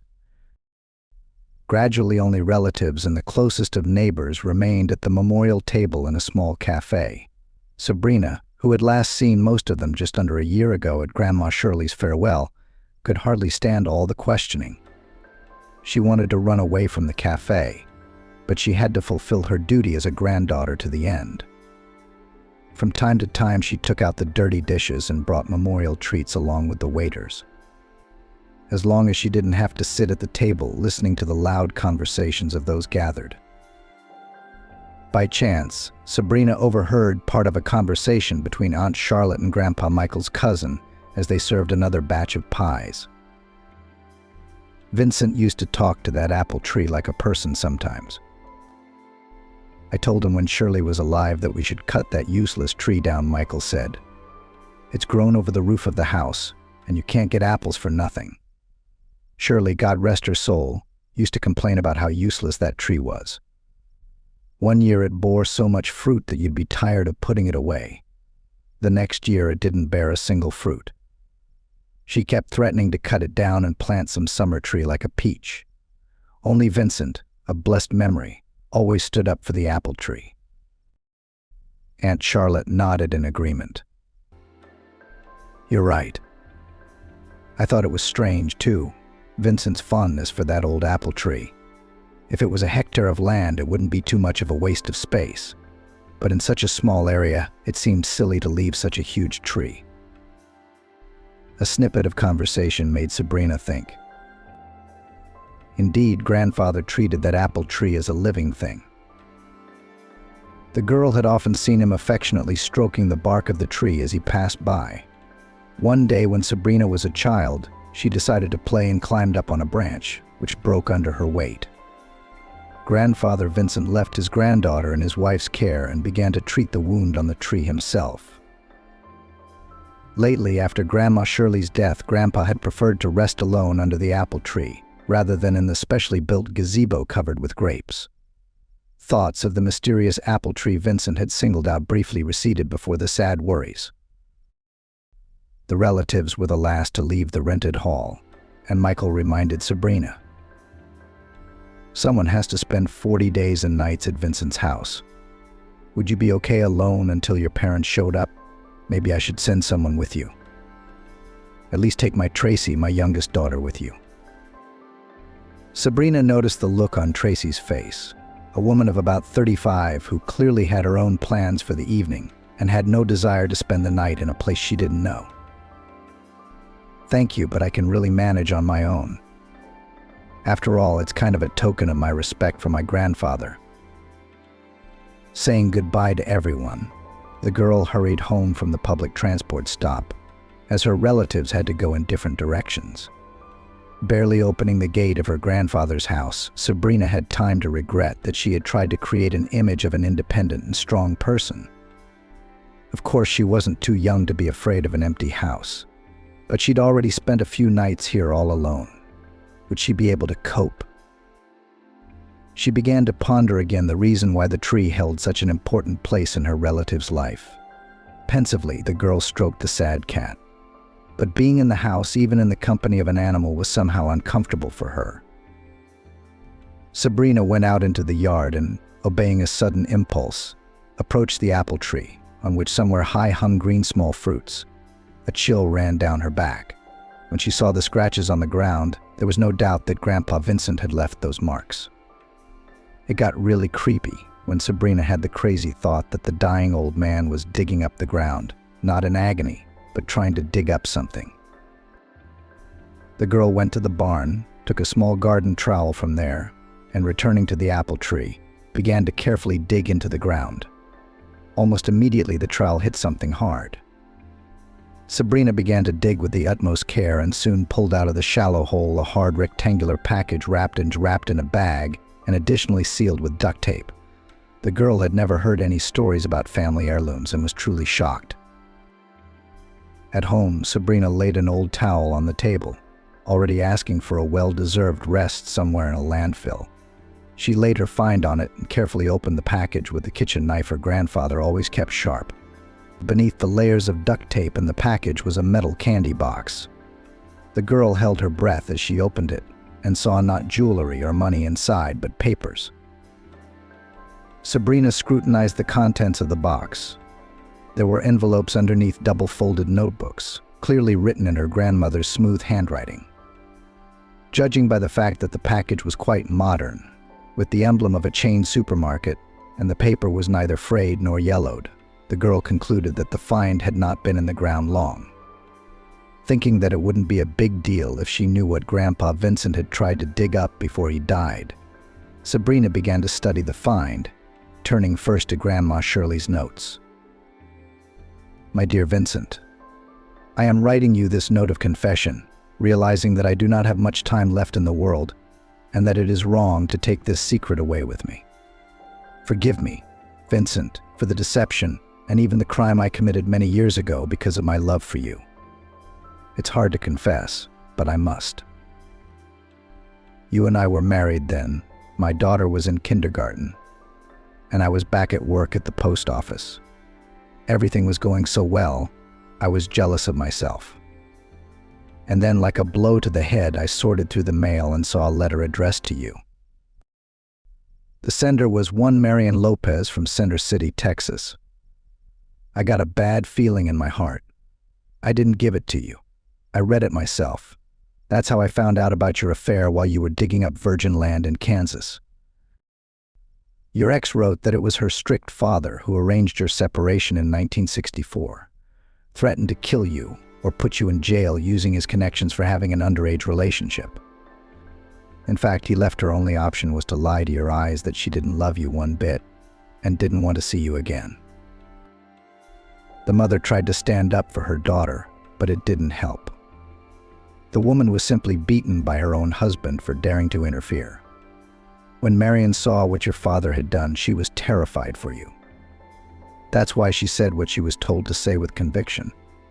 After this brutal confession, you predictably flared up, packed your things, took an apple sapling as a souvenir for your parents, and returned home. She wrote that she was pregnant by you, and to hide the sin, she was married without official registration in the registry office to some widower, with many children in a remote settlement that did not even have a name. I read Marian's letter in the dark, and even began to empathize with your young lover. She complained that her family life had failed. The man she had to live with treated her like a servant. Marion named her baby girl, your daughter, after her mother, Cheryl, despite the scandals with her in-laws. The unfortunate young mother was literally enslaved. She endured beatings, humiliation, and relentlessly planned her escape. When her daughter grew up, Marion found it even harder. The native children of this so-called husband began to abuse the girl, and her mother could not say a word in her defense. The beating started right away. It was only after 5 years that Marion managed to escape from her husband. She did not give details, but from the blurred letters from the spilled tears it was clear it was very difficult. Marion asked you to come and fetch her and her daughter at this very center. She said she would wait for you. When I read the letter, it was as if I'd gone blind and deaf all at once. I didn't know how I was supposed to go on. Giving you the message meant losing my family. We only had a 3-year-old daughter. How could I take away her father with my own hands? How would she grow up without you? I confess, I destroyed that first letter, threw it in the oven. I thought I was protecting my family. I was wrong. Marion continued to send letters. The next one came almost a year later. Apparently she was timing it so you'd hear from her and her daughter on your birthday, asking why you didn't answer her. How could I have been afraid that she'd pack up and come to you? It's not that far, maybe a little over 300 miles. Or something like that. So we're almost next door to someone who could ruin my life. If I can burn the letters, it's the people that's more difficult. What am I supposed to do with a woman and a child? I started to think how I could keep them away from you. I wrote a letter, copying your handwriting and your name just in case. I promised I'd come as soon as I could. You probably don't remember how I persuaded you to move, but you wouldn't agree. So I lived like a volcano. I didn't know how to protect my happiness. Sabrina was shocked to read the note. The story of tragic love, years of deception and hard confession touched her. Involuntarily, the girl thought that perhaps Grandma Shirley should have kept her secret forever. And on the other hand, realized that it was too cowardly. Of course, it was easier to judge from the outside than to find oneself in such a stalemate. And Sabrina couldn't imagine what she would have done in her grandmother's shoes. Would she have told her lawful husband that her friend still loved him and was waiting for him, together with their daughter? Or would she have tried to shield him from this literally amazing information by any means imaginable? It was clear to Sabrina what Grandpa Vincent wanted to talk to her about. Surely, as the year's grace period that Grandma Shirley had asked him for was coming to an end, he wanted advice on how to find his long-lost lover. It had been a long time, and it was possible that Marion had long since changed her common surname, Lopez. Her daughter, Cheryl, Sabrina, and her father's blood sister, could also be married. Trying to distract herself from the unexpected information she had received, Sabrina folded the leaves back into the box and put it in the wardrobe, not daring to read the letters Marion had sent to her grandfather just yet. The girl subconsciously feared that some more details of her loved one's private life might be revealed. Grandpa Vincent was languishing alone, except for the fact that his old dog Buddy was napping next to him. It was boring, so Sabrina started cleaning, though it wasn't really necessary. She took out a bucket of dirty water to splash it in the far corner of the plot, where the rose was still modestly green, but which would be covered with a scattering of golden buds in autumn, and she saw a car pull up to the gate. Sabrina's parents, who had finally returned from abroad, got out of the car, and she was incredibly happy. Even if this meeting was with a touch of bitterness, but at least the excitement for her parents had receded.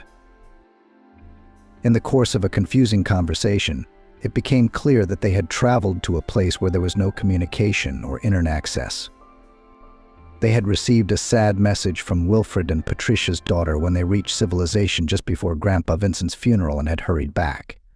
However, they were still late. Sabrina was relieved that she now had the support she so desperately needed. After hugs and tears, when everyone was already at the table, she began to tell her father and mother about the unusual find. The girl took the box out of the cupboard to prove her words. Together with her parents, she once again read aloud Grandma Shirley's handwritten confession. Then they studied the surviving letters. In one of them was a picture from the photo studio. It showed two pretty girls who looked only remotely like Kansas natives. The two beauties were clearly related in appearance, but they looked more like sisters with a slight age difference. The inscription on the back of the photograph, however, indicated that they were Grandpa Vincent's first love and their mutual daughter, Cheryl. In beautiful handwriting it was inscribed, "In memory of my beloved Vincent from Marion and Cheryl on her 16th birthday. We hope to see you again. 1981. Wilfred, forgetting his respectability, even whistled. Yeah, to say I'm surprised is to say nothing at all. How did Mum manage to keep it all a secret, not give away her knowledge for so many years? I have no idea. Patricia, with whom her mother-in-law had a marvelous relationship, was also puzzled. Against all notions of family life, they had had so many heart-to-heart talks. But Shirley had never said a word about the fact that somewhere far away her official husband had a lover and an illegitimate daughter. It wasn't easy to come to terms with such news. Patricia asked, "Wilfred, do you think we should find your sister and her mother? If she's still alive, of course, or should we let things stay as they are?" The man himself didn't know how he should react to what was happening. From what he had learnt from his daughter, his father wanted the secret of his youth to be known. On the other hand, was it ethical to intrude into the fate of a woman who was a stranger, but a blood relative? She appears to be in her late 50s, and this Marion herself is probably in her 70s now. Reminiscing about her difficult youth and the man she once loved so much but never waited for could be detrimental to her health. Plus, as Shirley's grandmother wrote, after she sent the letter marked addressee dropped out back, they stopped coming altogether. That could mean both that Marion believed the lie and that she was desperate. Alas, however, the most unfavorable events in the fate of a woman and her daughter could also have happened. Sabrina said, as if voicing her thoughts aloud. Still, it seems to me that we should at least try to find grandfather's daughter, just to sort of rehabilitate him. After all, it's not Grandpa Vincent's fault that things turned out this way. I think it's only fair that the whole truth be known to Marion and, of course, Cheryl. Sabrina said. Listen, Daddy turned the girl to Wilfred. How do you feel knowing you have an older sister, a blood sister? Do you feel like seeing her, socializing with her? The man was confused and asked his daughter himself in response. And you, Sabrina? Cheryl is your aunt, by the way. So you're curious to meet her, then? Sabrina listened to herself and admitted, curious, and a little scared. The family was divided. Patricia, after listening to her husband and daughter, declared, I think we should leave things the way they are. There's no point in disturbing something that has long since healed. More than half a century has passed. Maybe Marion is happy with another man. And here we are greeting, so to speak, relatives. I don't think it's quite right. A long conversation did not help to find a compromise. In addition, all the family members themselves were not sure of the correctness of their thinking. In the end, the Robinsons went to bed so they could visit Vincent's final resting place in the morning. Sorry I'm late, Papa Wilfred whispered, standing by the freshly wreath-covered mound. Never realized I wouldn't see you again. The man placed 4 scarlet carnations on the empty spot and bowed his head, hiding his tears. After Wilfred, his daughter-in-law and granddaughter placed flowers on Vincent's grave. Each of the grieving relatives realized that they were subconsciously waiting for a sign of what to do with the information that had come upon them. They did not speak of it aloud, but Wilfred, Patricia, and Sabrina were all waiting for a revelation to come upon them. Perhaps it was naive and foolish, but they wanted to know what Vincent wanted. As much as the Robinsons hoped for a clue, they couldn't get one. It was with heavy hearts that they returned to the flat. They decided that Wilfred would stay in the house for the time being, and his wife and daughter would visit him in their spare time. While Patricia helped her husband to pack at least a minimum of necessary things, Sabrina hurried to the nearest shop to buy for the grieving man some particularly tasty food. She felt sorry for the cat, who seemed to have lost his luster and appetite. After consulting with a serious-looking woman, who gave the trolley bags of wet food, Sabrina gave her grandfather's pet some goodies and returned home, holding out a bag of food to her father. Man is a little cranky right now and may refuse the food the girl asked. Try feeding him from the palm of your hand. He usually starts eating as a sign of respect.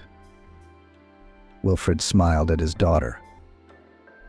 Don't worry, I won't hurt you. You'll brag about your cat. The days flew by. Sabrina and her mother Patricia went to work, and in the evenings they talked about everything, as the girls had been used to since their early childhood. Of course, they also talked about the secret that Grandma Shirley had kept hidden for so many years. On the 9th day, they decided to hold the wake of Vincent's soul at his house. It seemed like the right thing to do. There seemed to be fewer people than in the cafe after the funeral. But the fact that Patricia had decided to make the cakes herself instead of ordering them from a bakery as a sign of respect for her father-in-law had made Sabrina tired and Sabrina tired and Sabrina tired. But the memorial treats turned out unusually tasty, as if someone from above helped to cook. They sat together heartily, remembering various incidents from the past. Wilfred gently tried to ask his great-uncle, "Michael, is there anything you can tell me about Daddy's youth?" The older man was happy to talk and spoke in a sing-song voice. Vincent was always brave for any good cause, responsive and determined. When he came back from the army, he went to the factory to get a job in the personnel department. As his mother told me later, he heard from someone that young people from our town were going to the Virgin Lands. It was not a novelty then. The film about the dashing guy had already come out, very inspiring, and in general, everything was on the rise. Everyone wanted to help the country. It was a united effort, and Vincent, after returning from compulsory service, decided that he would be more useful there on the Virgin Lands. I admit, wanted to go with him, but where would I go? I was only 15 years old at the time. Vincent was 5 to 6 years older than me. So he went to Kansas. He learned to drive a truck in the Army and got his license. He came back almost 5 years later. He brought back some seedlings as a memento of his long business trip. Of course, he had changed during this time. He was a naive, idealistic boy. He came back practically a grown man. Not because he was my kin, but to be fair, Vincent had not become worse. You'd be hard-pressed to find a man like that these days. Golden hands and a decent character. They welcomed him here at the car factory with open arms. Non-drinker, hard worker, honest. What else can you ask for? He's greedy for work. And so he'd take off his last shirt and give it to someone else. Oh, the men respected him. He never refused anything they asked him. Some women were crazy about him. And he was very respectful to everyone. Then he got married on holidays. She worked at the post office, and one day the company car broke down. Vincent was driving by and couldn't leave his colleague in the lurch. That's how they met. They met briefly and got married. It was a small wedding. My mom even resented it, as if it was a shame. But when you were born, Wilfred, that's when Vincent got excited. There was a big party in the courtyard family, neighbors and colleagues. Everyone was invited. There didn't seem to be any delicacies on the table, but that wasn't the main thing. The atmosphere is much more important. Yes, there was a time when all the neighbors were almost like relatives. Michael interrupted his memories to quench his thirst with a cool, tasty compote. Although there was nothing new he had learnt that the Robinsons didn't know, it was still nice to hear the kind words about Vincent. After Wilfred, Patricia, and Sabrina were the only ones left in the house. The female side of the family cleaned up, leaving the only man, save for the cat, to sort out the makeshift benches. Tired Sabrina went to bed on her favorite cot and had a strange, incredibly realistic dream. The girl was not even frightened when she saw her grandfather Vincent and his favorite Japanese woman. The man stood under the tree, gently stroking the bark and looking at his granddaughter, asking, "As the apples ripen, take a few and give them to those you knew. Don't forget, Sabrina, please don't forget." Grandpa Vincent looked away, as if trying to see what was happening over his granddaughter's shoulder. Sabrina turned around to see what or who the man was interested in, but it was empty. When the girl's gaze returned to the apple tree, the grandfather was no longer under the crown. Outside the window, the wind whistled and birds sang, pulling Sabrina out of her dream, which had left a vivid impression. There was no doubt that Grandpa Vincent had sent word, the sign she needed to make the right decision. Of course, he had made his wish clear. At his request, Sabrina would have to make a trip from the other side of the world in the autumn, so that her grandfather's longtime lover and their common daughter would know the truth. Shocked, Sabrina did not hide from her parents that she had seen Grandpa Vincent in a dream. Wilfred was even a little annoyed that the late Papa had visited his granddaughter, not him, in his dreams. But the wise Patricia supported both husband and daughter. It was the right thing to do. Out there, beyond the realm of reality, there must be rules. On the eve of the holiday, the whole family was busy preparing for Sabrina's upcoming trip. The girl's attempts to find Cheryl on social networks were unsuccessful, although she patiently browsed through hundreds of user pages from all over the world, not just her home state. Sabrina planned to leave on the first day of her holiday, so as not to delay the decision on the issue, which was already delayed for many years by the will of her grandmother Shirley. The girl's parents, trying not to betray their excitement, helped their daughter to pack. They were most responsible for the forthcoming transport of apples, which Sabrina had dreamed her grandfather had ordered her to take with her. Patricia placed a rectangular plastic basket without a handle in a rather compact but capacious gym bag. She carefully stacked the ripe fruit there, laying each layer with parchment paper on her husband's advice, and the main load, carefully covered with a towel, was packed. Sabrina added the minimum number of items to her bag and set off on her journey. At the girl's request, her parents only walked her to the taxi. Although the daughter promised to call and report the results of the search, Patricia and Wilfred were worried about their daughter. It was not at all certain that the search expedition would be a success, and a meeting with a woman from Vincent's past could lead to unpredictable results. Thanks to a carefully planned route and the absence of any unforeseen circumstances, Sabrina had no trouble reaching the town where Vincent's grandfather had received letters for so long, some of which he had been able to read only after his wife's death. The town seemed to her to be a rather cozy settlement. The coming autumn had already touched the trees with gold and made it especially picturesque. Private houses were peacefully neighboring with apartment buildings, near which there were small vegetable gardens and even polycarbonate greenhouses. The girl approached the house whose address was written on the envelope. There was an intercom on the door of the 5-story building, and Sabrina hesitated for a few seconds. Although she had prepared herself morally for the trip, and even prepared a small speech before the difficult explanation, she suddenly became afraid. Overcoming herself, Sabrina dialed the number of the flat she was interested in on the keypad. "Hi. Excuse me, can I speak to Marian Lopez and her daughter Cheryl, please?" she asked, hearing a pleasant female voice coming from the speaker. "Come in," came from the speaker, and the door opened. Sabrina was greatly surprised that the stranger whose voice came from the speaker did not ask her name or the purpose of her visit, but there was no time to ponder. Breathing deeply to calm herself, the girl went up to the first floor, where a not-yet-old woman was waiting for her behind the open door. Shirley gazed at her face, but tried in vain to recognize Cheryl in the stranger, considering that the photograph showed her at the young age of 16, and more than 3 decades had passed. It was unlikely that such a dramatic change had taken place. Outwardly, the woman was of a very different type, and she looked about 40 years old, maybe a little more.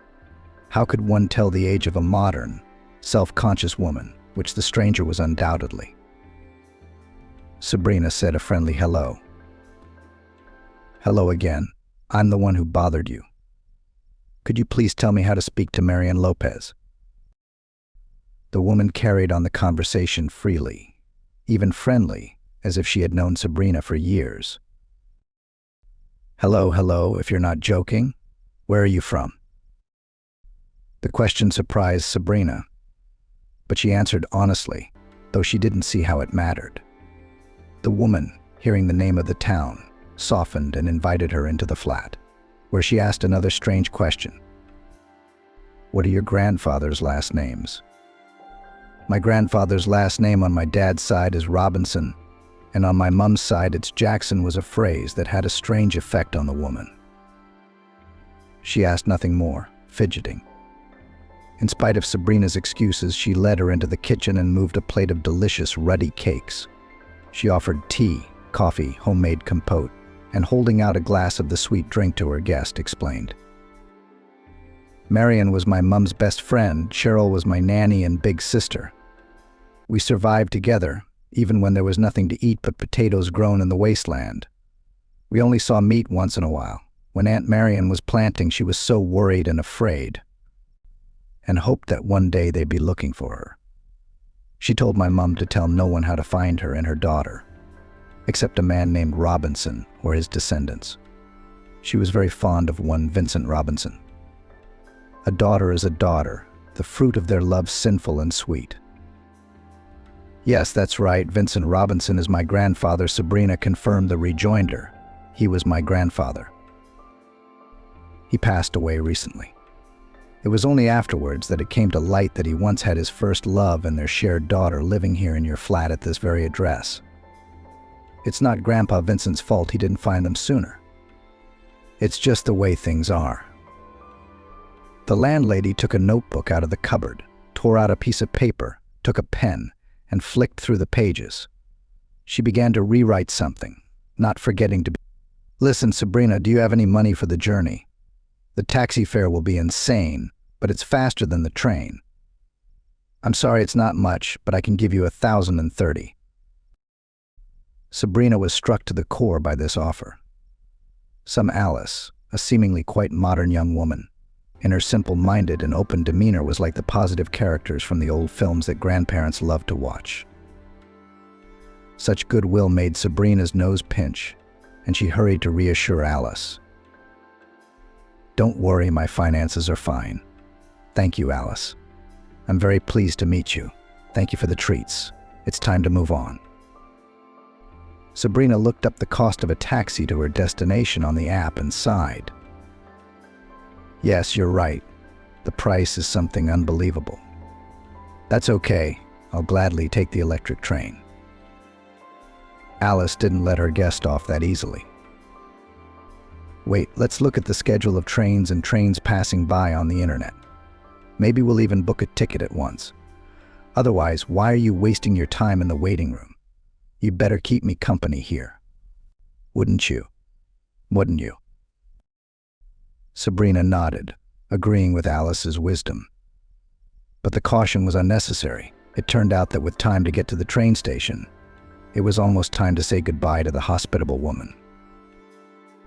Almost out of the flat, Sabrina hesitated briefly. Opening her bag, she pulled out several large, flavorful apples and held them out to Alice. These are apples from Grandpa's garden. They're delicious. I don't know how else to thank you for such a warm welcome. Alice was embarrassed again, but accepted the apples. I can't resist such incredible flavor and beauty. They're just like a picture. Say hi to Cheryl. By the way, with your permission, I think I'll let her know you're going over there. Let her get Aunt Marian ready, or she might have a blood pressure spike or a heart attack or something. Sabrina had no objections, and bidding her new acquaintance a warm farewell, she went to the railway station. She sent her parents a detailed account of how she had been met by the helpful Alice. She told them that Marian and Cheryl had moved, but she had their new address, Her mum, who was clearly worried about her daughter, replied almost instantly and asked her to be careful on the road.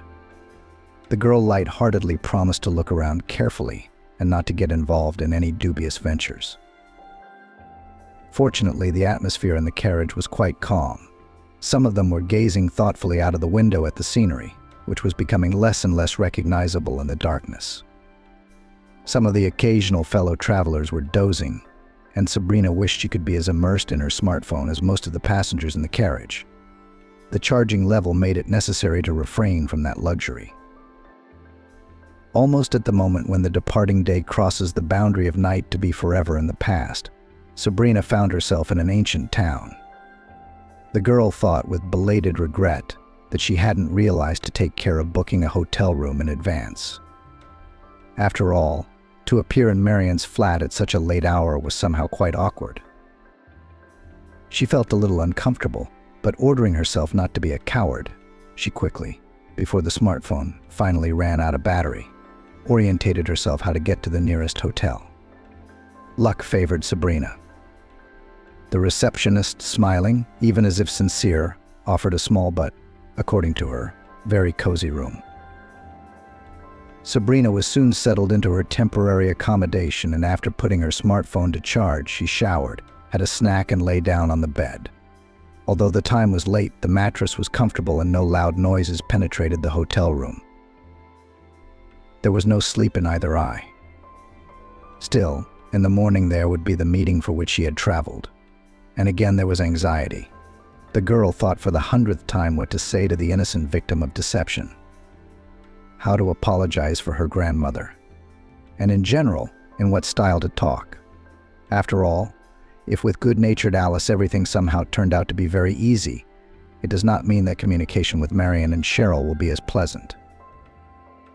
Although only managing to fall asleep towards morning, Sabrina woke up a few minutes before her alarm clock. The disturbing night, thanks to the girl's youth, had left no noticeable marks on her appearance, and at 10 she ventured to call Cheryl. The woman answered almost instantly. It seemed as if she had been expecting the call. She probably had. After all, it's not often that relatives who didn't know about each other meet. Having quickly arranged to meet at a cafe near the hotel, Cheryl was the first to end the call. Surprisingly, the choice of a neutral public place to meet had finally calmed Sabrina, on whom her recent acquaintance with Alice had made a most pleasant and even reassuring impression. Well, there's just no way such a sweet, kind woman could be friends with and consider bad people her family. So both Marion and Cheryl are at least quite adequate. Besides, in a cafe, surrounded by people, it is unlikely to come to a violent expression of emotion, and there is less risk that Marion will get too nervous. She transferred the basket of apples into the spacious shopping bag she had thoughtfully brought with her and set off. As she approached the cafe, Sabrina spotted a slender woman on the porch of the establishment, whose features looked like the girl from the pictures in Marion's letter. "Hello, Cheryl. I'm Sabrina Robinson. It turns out my grandfather is your daddy," the girl said hello first. The woman smiled. "A pleasure. Completely sincerely speaking. I was told by Alice that she had a wonderful experience, and her judgment, as life has shown, is to be trusted. Come on, I'll introduce you to Mum, and we can have a quiet chat. She is waiting for us inside." The introduction procedure was remarkably smooth. Marion was friendly, but with ill-concealed interest in the face of her favorite man's granddaughter. To somehow break the lingering silence, Sabrina held out a bag to the woman. "These are some apples from Grandpa's garden." Marion pulled away from studying Sabrina's face and looked inside the bag and aghast. "Crazy. This is the real variety."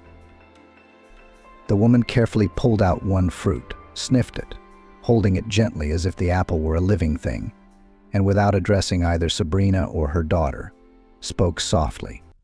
It was noticeable that Marion was anxious to express all the pain she had accumulated. "Vincent and I once dreamed that we would live in a house with an apple tree around it. Not just as a fruit tree, but sort of in honor of me. My full name is Marianne, which means apple blossom. It's such a shame our dreams didn't come true. I was only 15 when we met. In my native land, however, all girls grow up early, ripe for married life with the man they love. Vincent was 9 years older. I wasn't embarrassed by the age difference. I lied to him. I told him I was an adult. He didn't think I was lying. We loved each other, forgetting everything. I guess the higher powers made me pay for my lies and my sin. And this terrible punishment is also reflected on my daughter. The woman stroked her daughter's hand, who blushed like a boiled crayfish and fell silent. Sabrina, who listened to her without interrupting, confessed. It wasn't a higher power that intervened in your life at all. It's much simpler and more hurtful than that. Grandfather Vincent received some of your letters only after the death of his wife, my grandmother. Sabrina detailed everything she knew herself, and, not forgetting to mention her strange dream, summarized. So I came here to make you all aware. Both my parents and I thought it was the fair thing to do.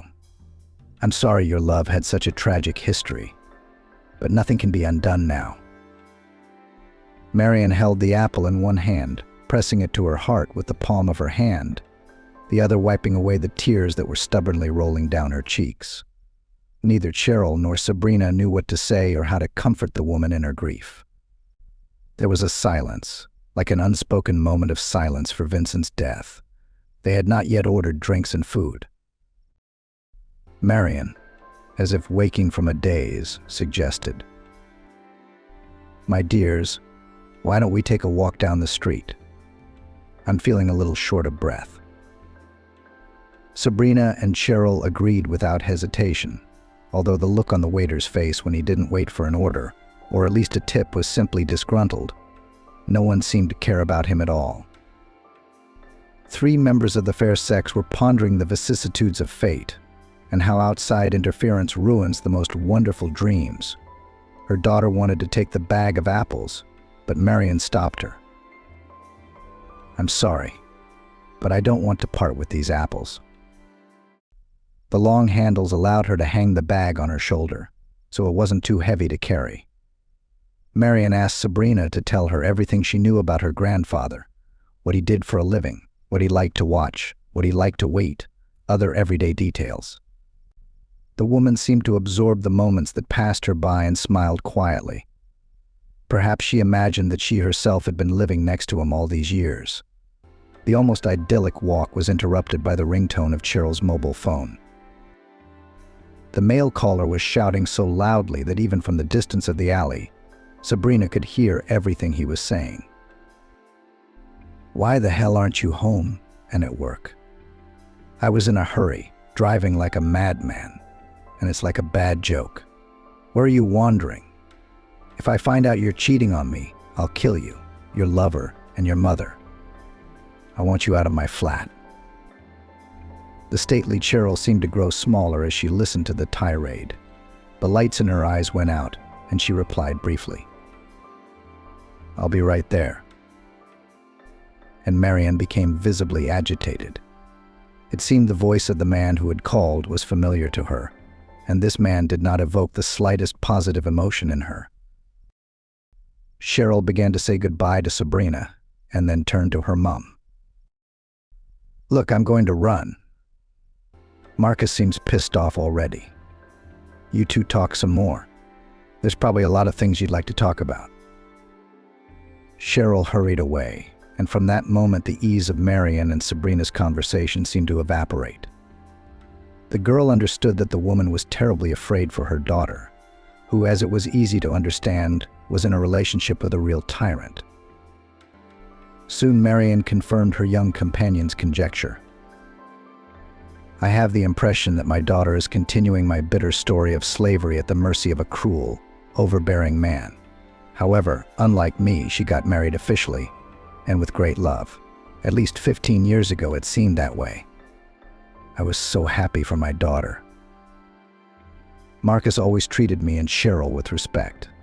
But as soon as he could talk me into adding my savings to the shared flat, things started to go sour. One thing didn't suit him, then another. while I was living separately in a rented room from my daughter and son-in-law, and did not realize how everything really was. Then, 5 years ago, I got seriously ill and went on a long sick leave. My employer laid me off, so I had to ask Marcus to move into their one-bedroom flat. I felt I had a moral right to do so, but of course it was awkward. I hid my pride and asked to stay with my daughter and Marcus.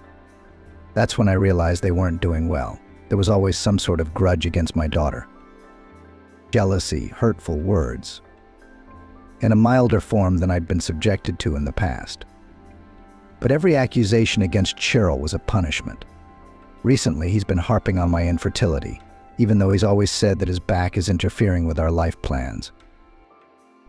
I get the impression he's provoking Cheryl into divorce, and then we'll end up with some kind of cubbyhole when we share the flat. I realize now that Marcus is going to divide everything down to the last spoonful.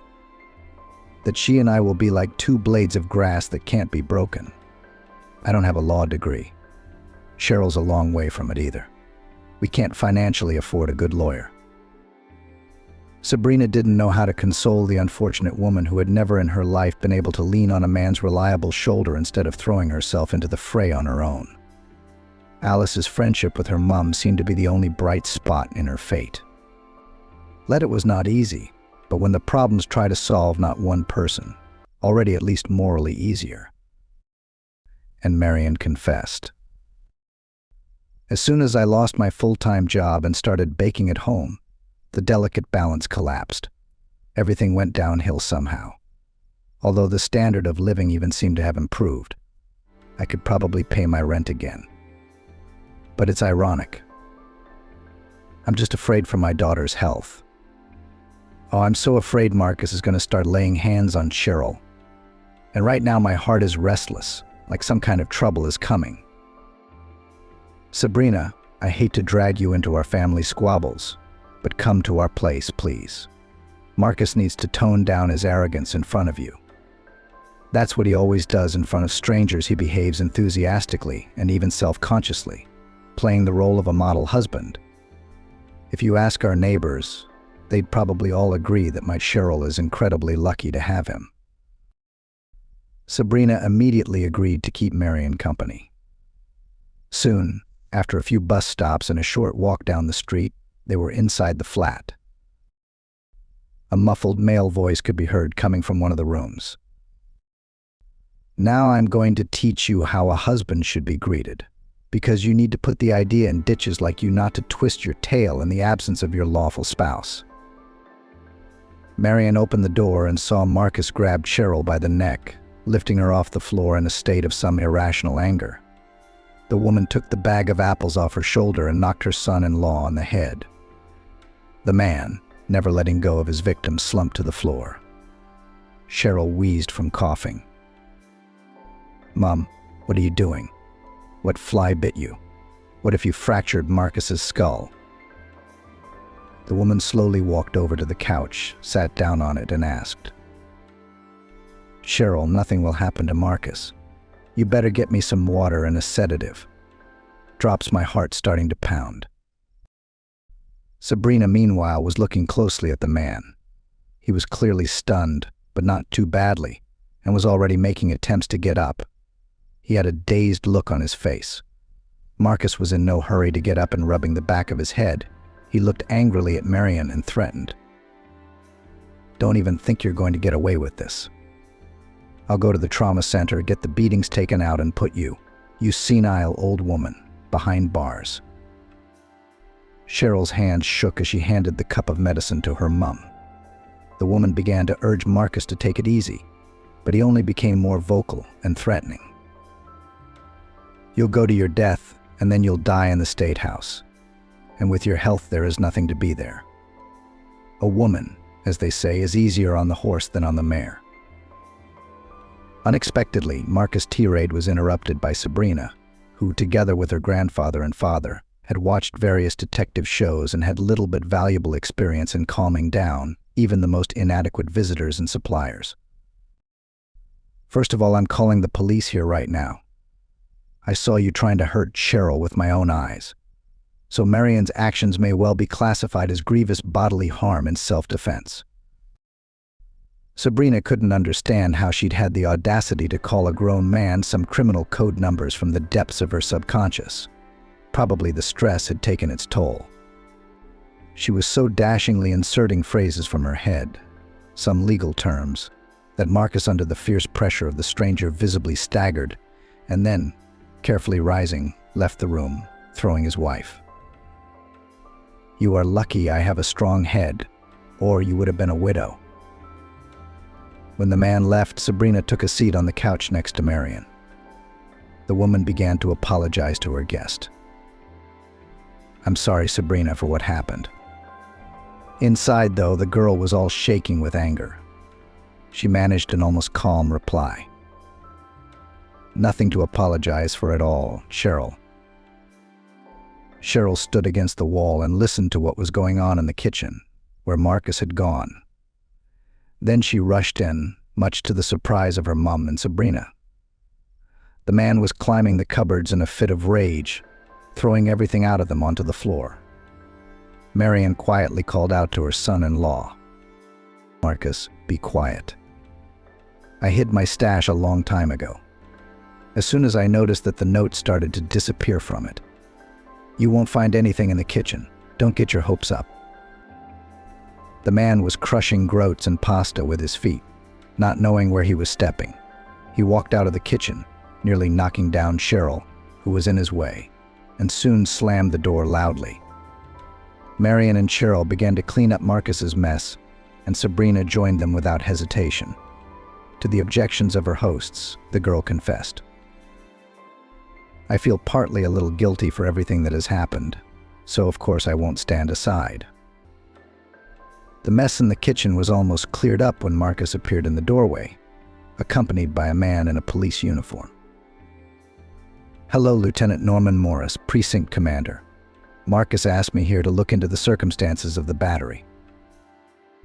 Marian sank into a chair in exhaustion. Cheryl glared angrily at her husband, who on the contrary was cheering. While the women were cleaning up, he had hustled over and literally dragged the law enforcement officers into the flat, greatly exaggerating the extent of the conflict.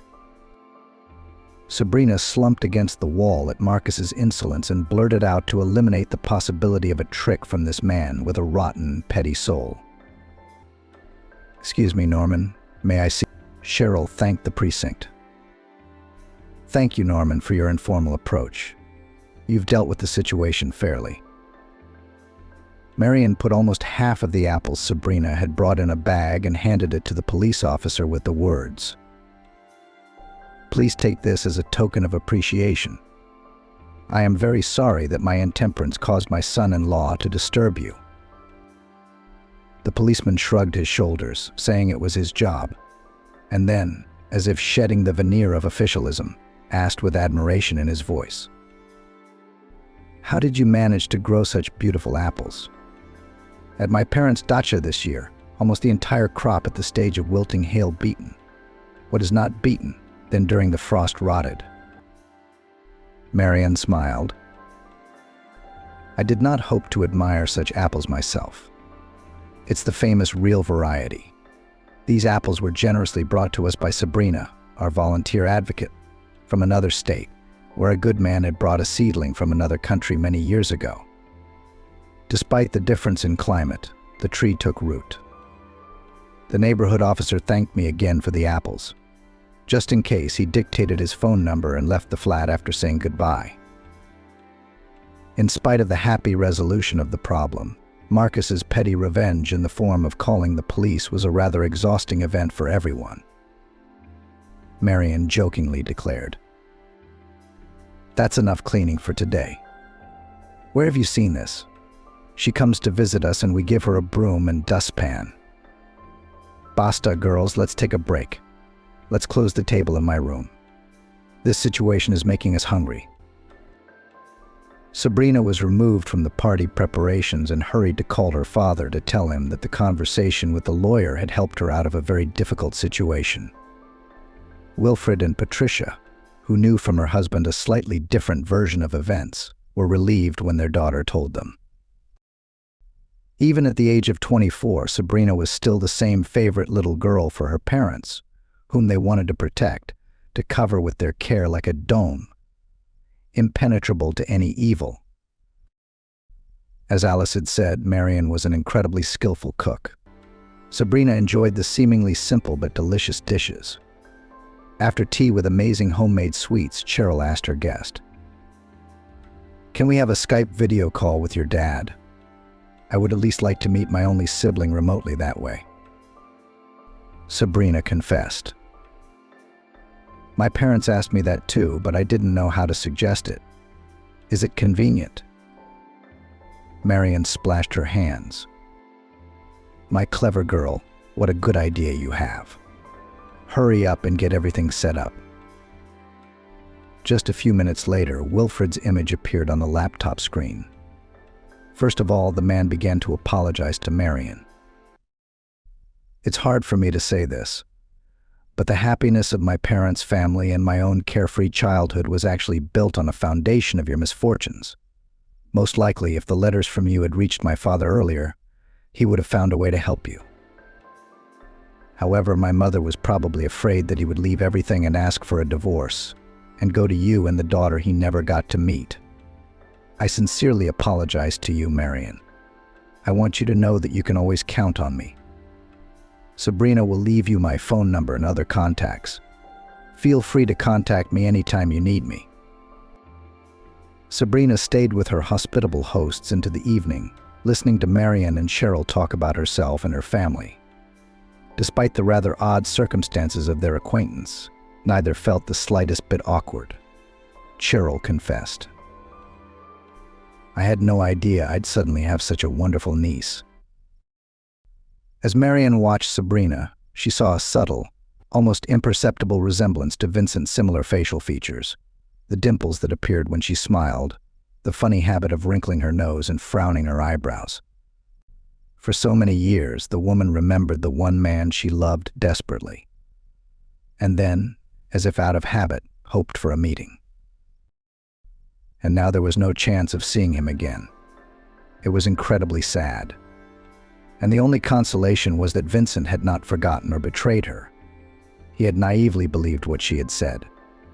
That was the only thing she could reproach him for if she wanted to. Countless times Marion had imagined that she had misconducted that fatal conversation. If only then, more than half a century ago, she had had the courage to tell her lover that his father was threatening to do away with him if she had offered to run away. Vincent would probably have found a better way of dealing with the problem, though. If only she had told him honestly years ago. They'd probably be together now, just as they'd dreamed. Maybe things would have turned out better for Cheryl, who would have felt her father's care and support in her personal life. Marion was incredibly sorry that she had failed to protect the fragile love. But she could not blame the woman who had become Vincent's lawfully wedded wife. After all, it was she, Marion, who had rejected the man she loved, even under duress. So there was no need to look for fault on the other side.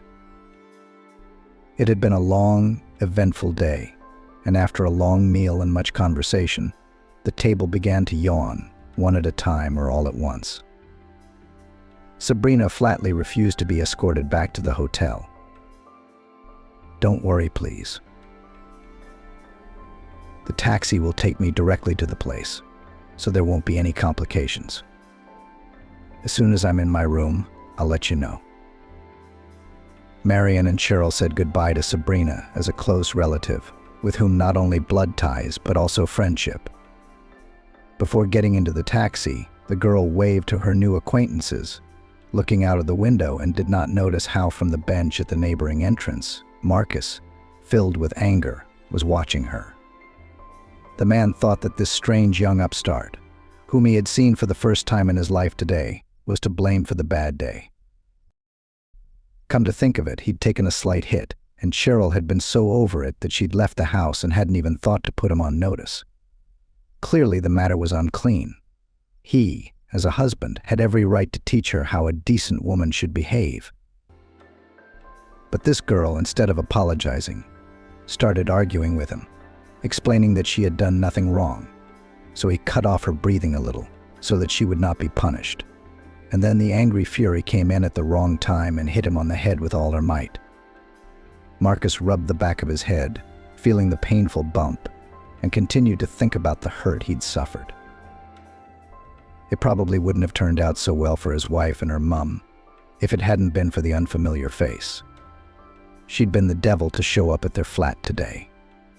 The man was sure that without the support of this educated wretch, they wouldn't have dared to make a peep in his direction. Not only that, but he would have been able to convince the police officer that the women were conspiring against him.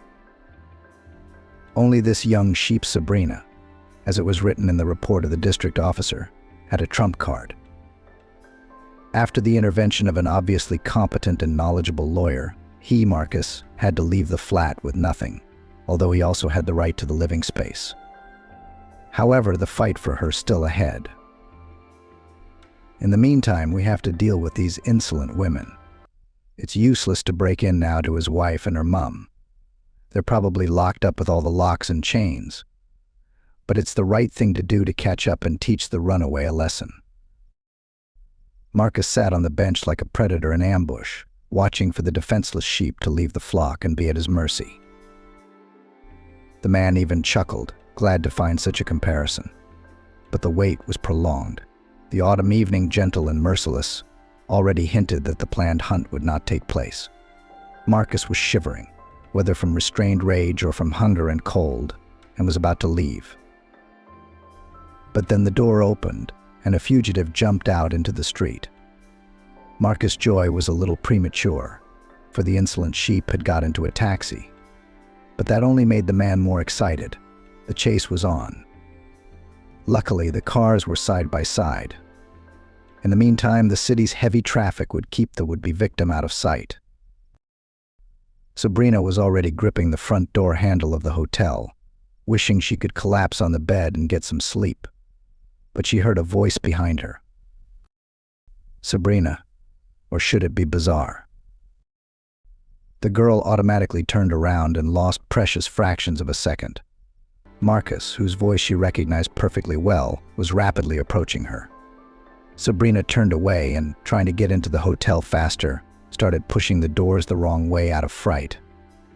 When at last rescue was at hand, the man grabbed her by the waist, turned her round to face him, and threatened her in a feignedly affectionate tone.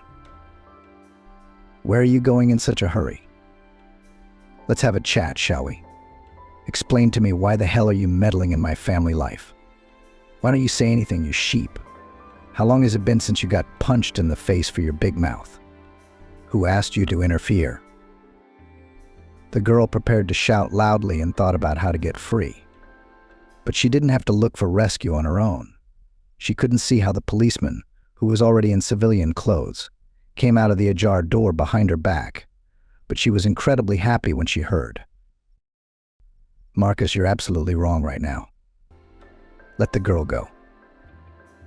Marcus instantly loosened his grip and started to justify himself to the policeman. "Norman, I just came to talk to you. Then I wanted to take you for a walk to show you the city." As the policeman left the hotel, he asked, "Sabrina, if you wouldn't mind waiting for me in the lobby. I have something to arrange with Marcus." Sabrina sat down in a comfortable chair. A few minutes later, the police officer sat down next to her and confessed.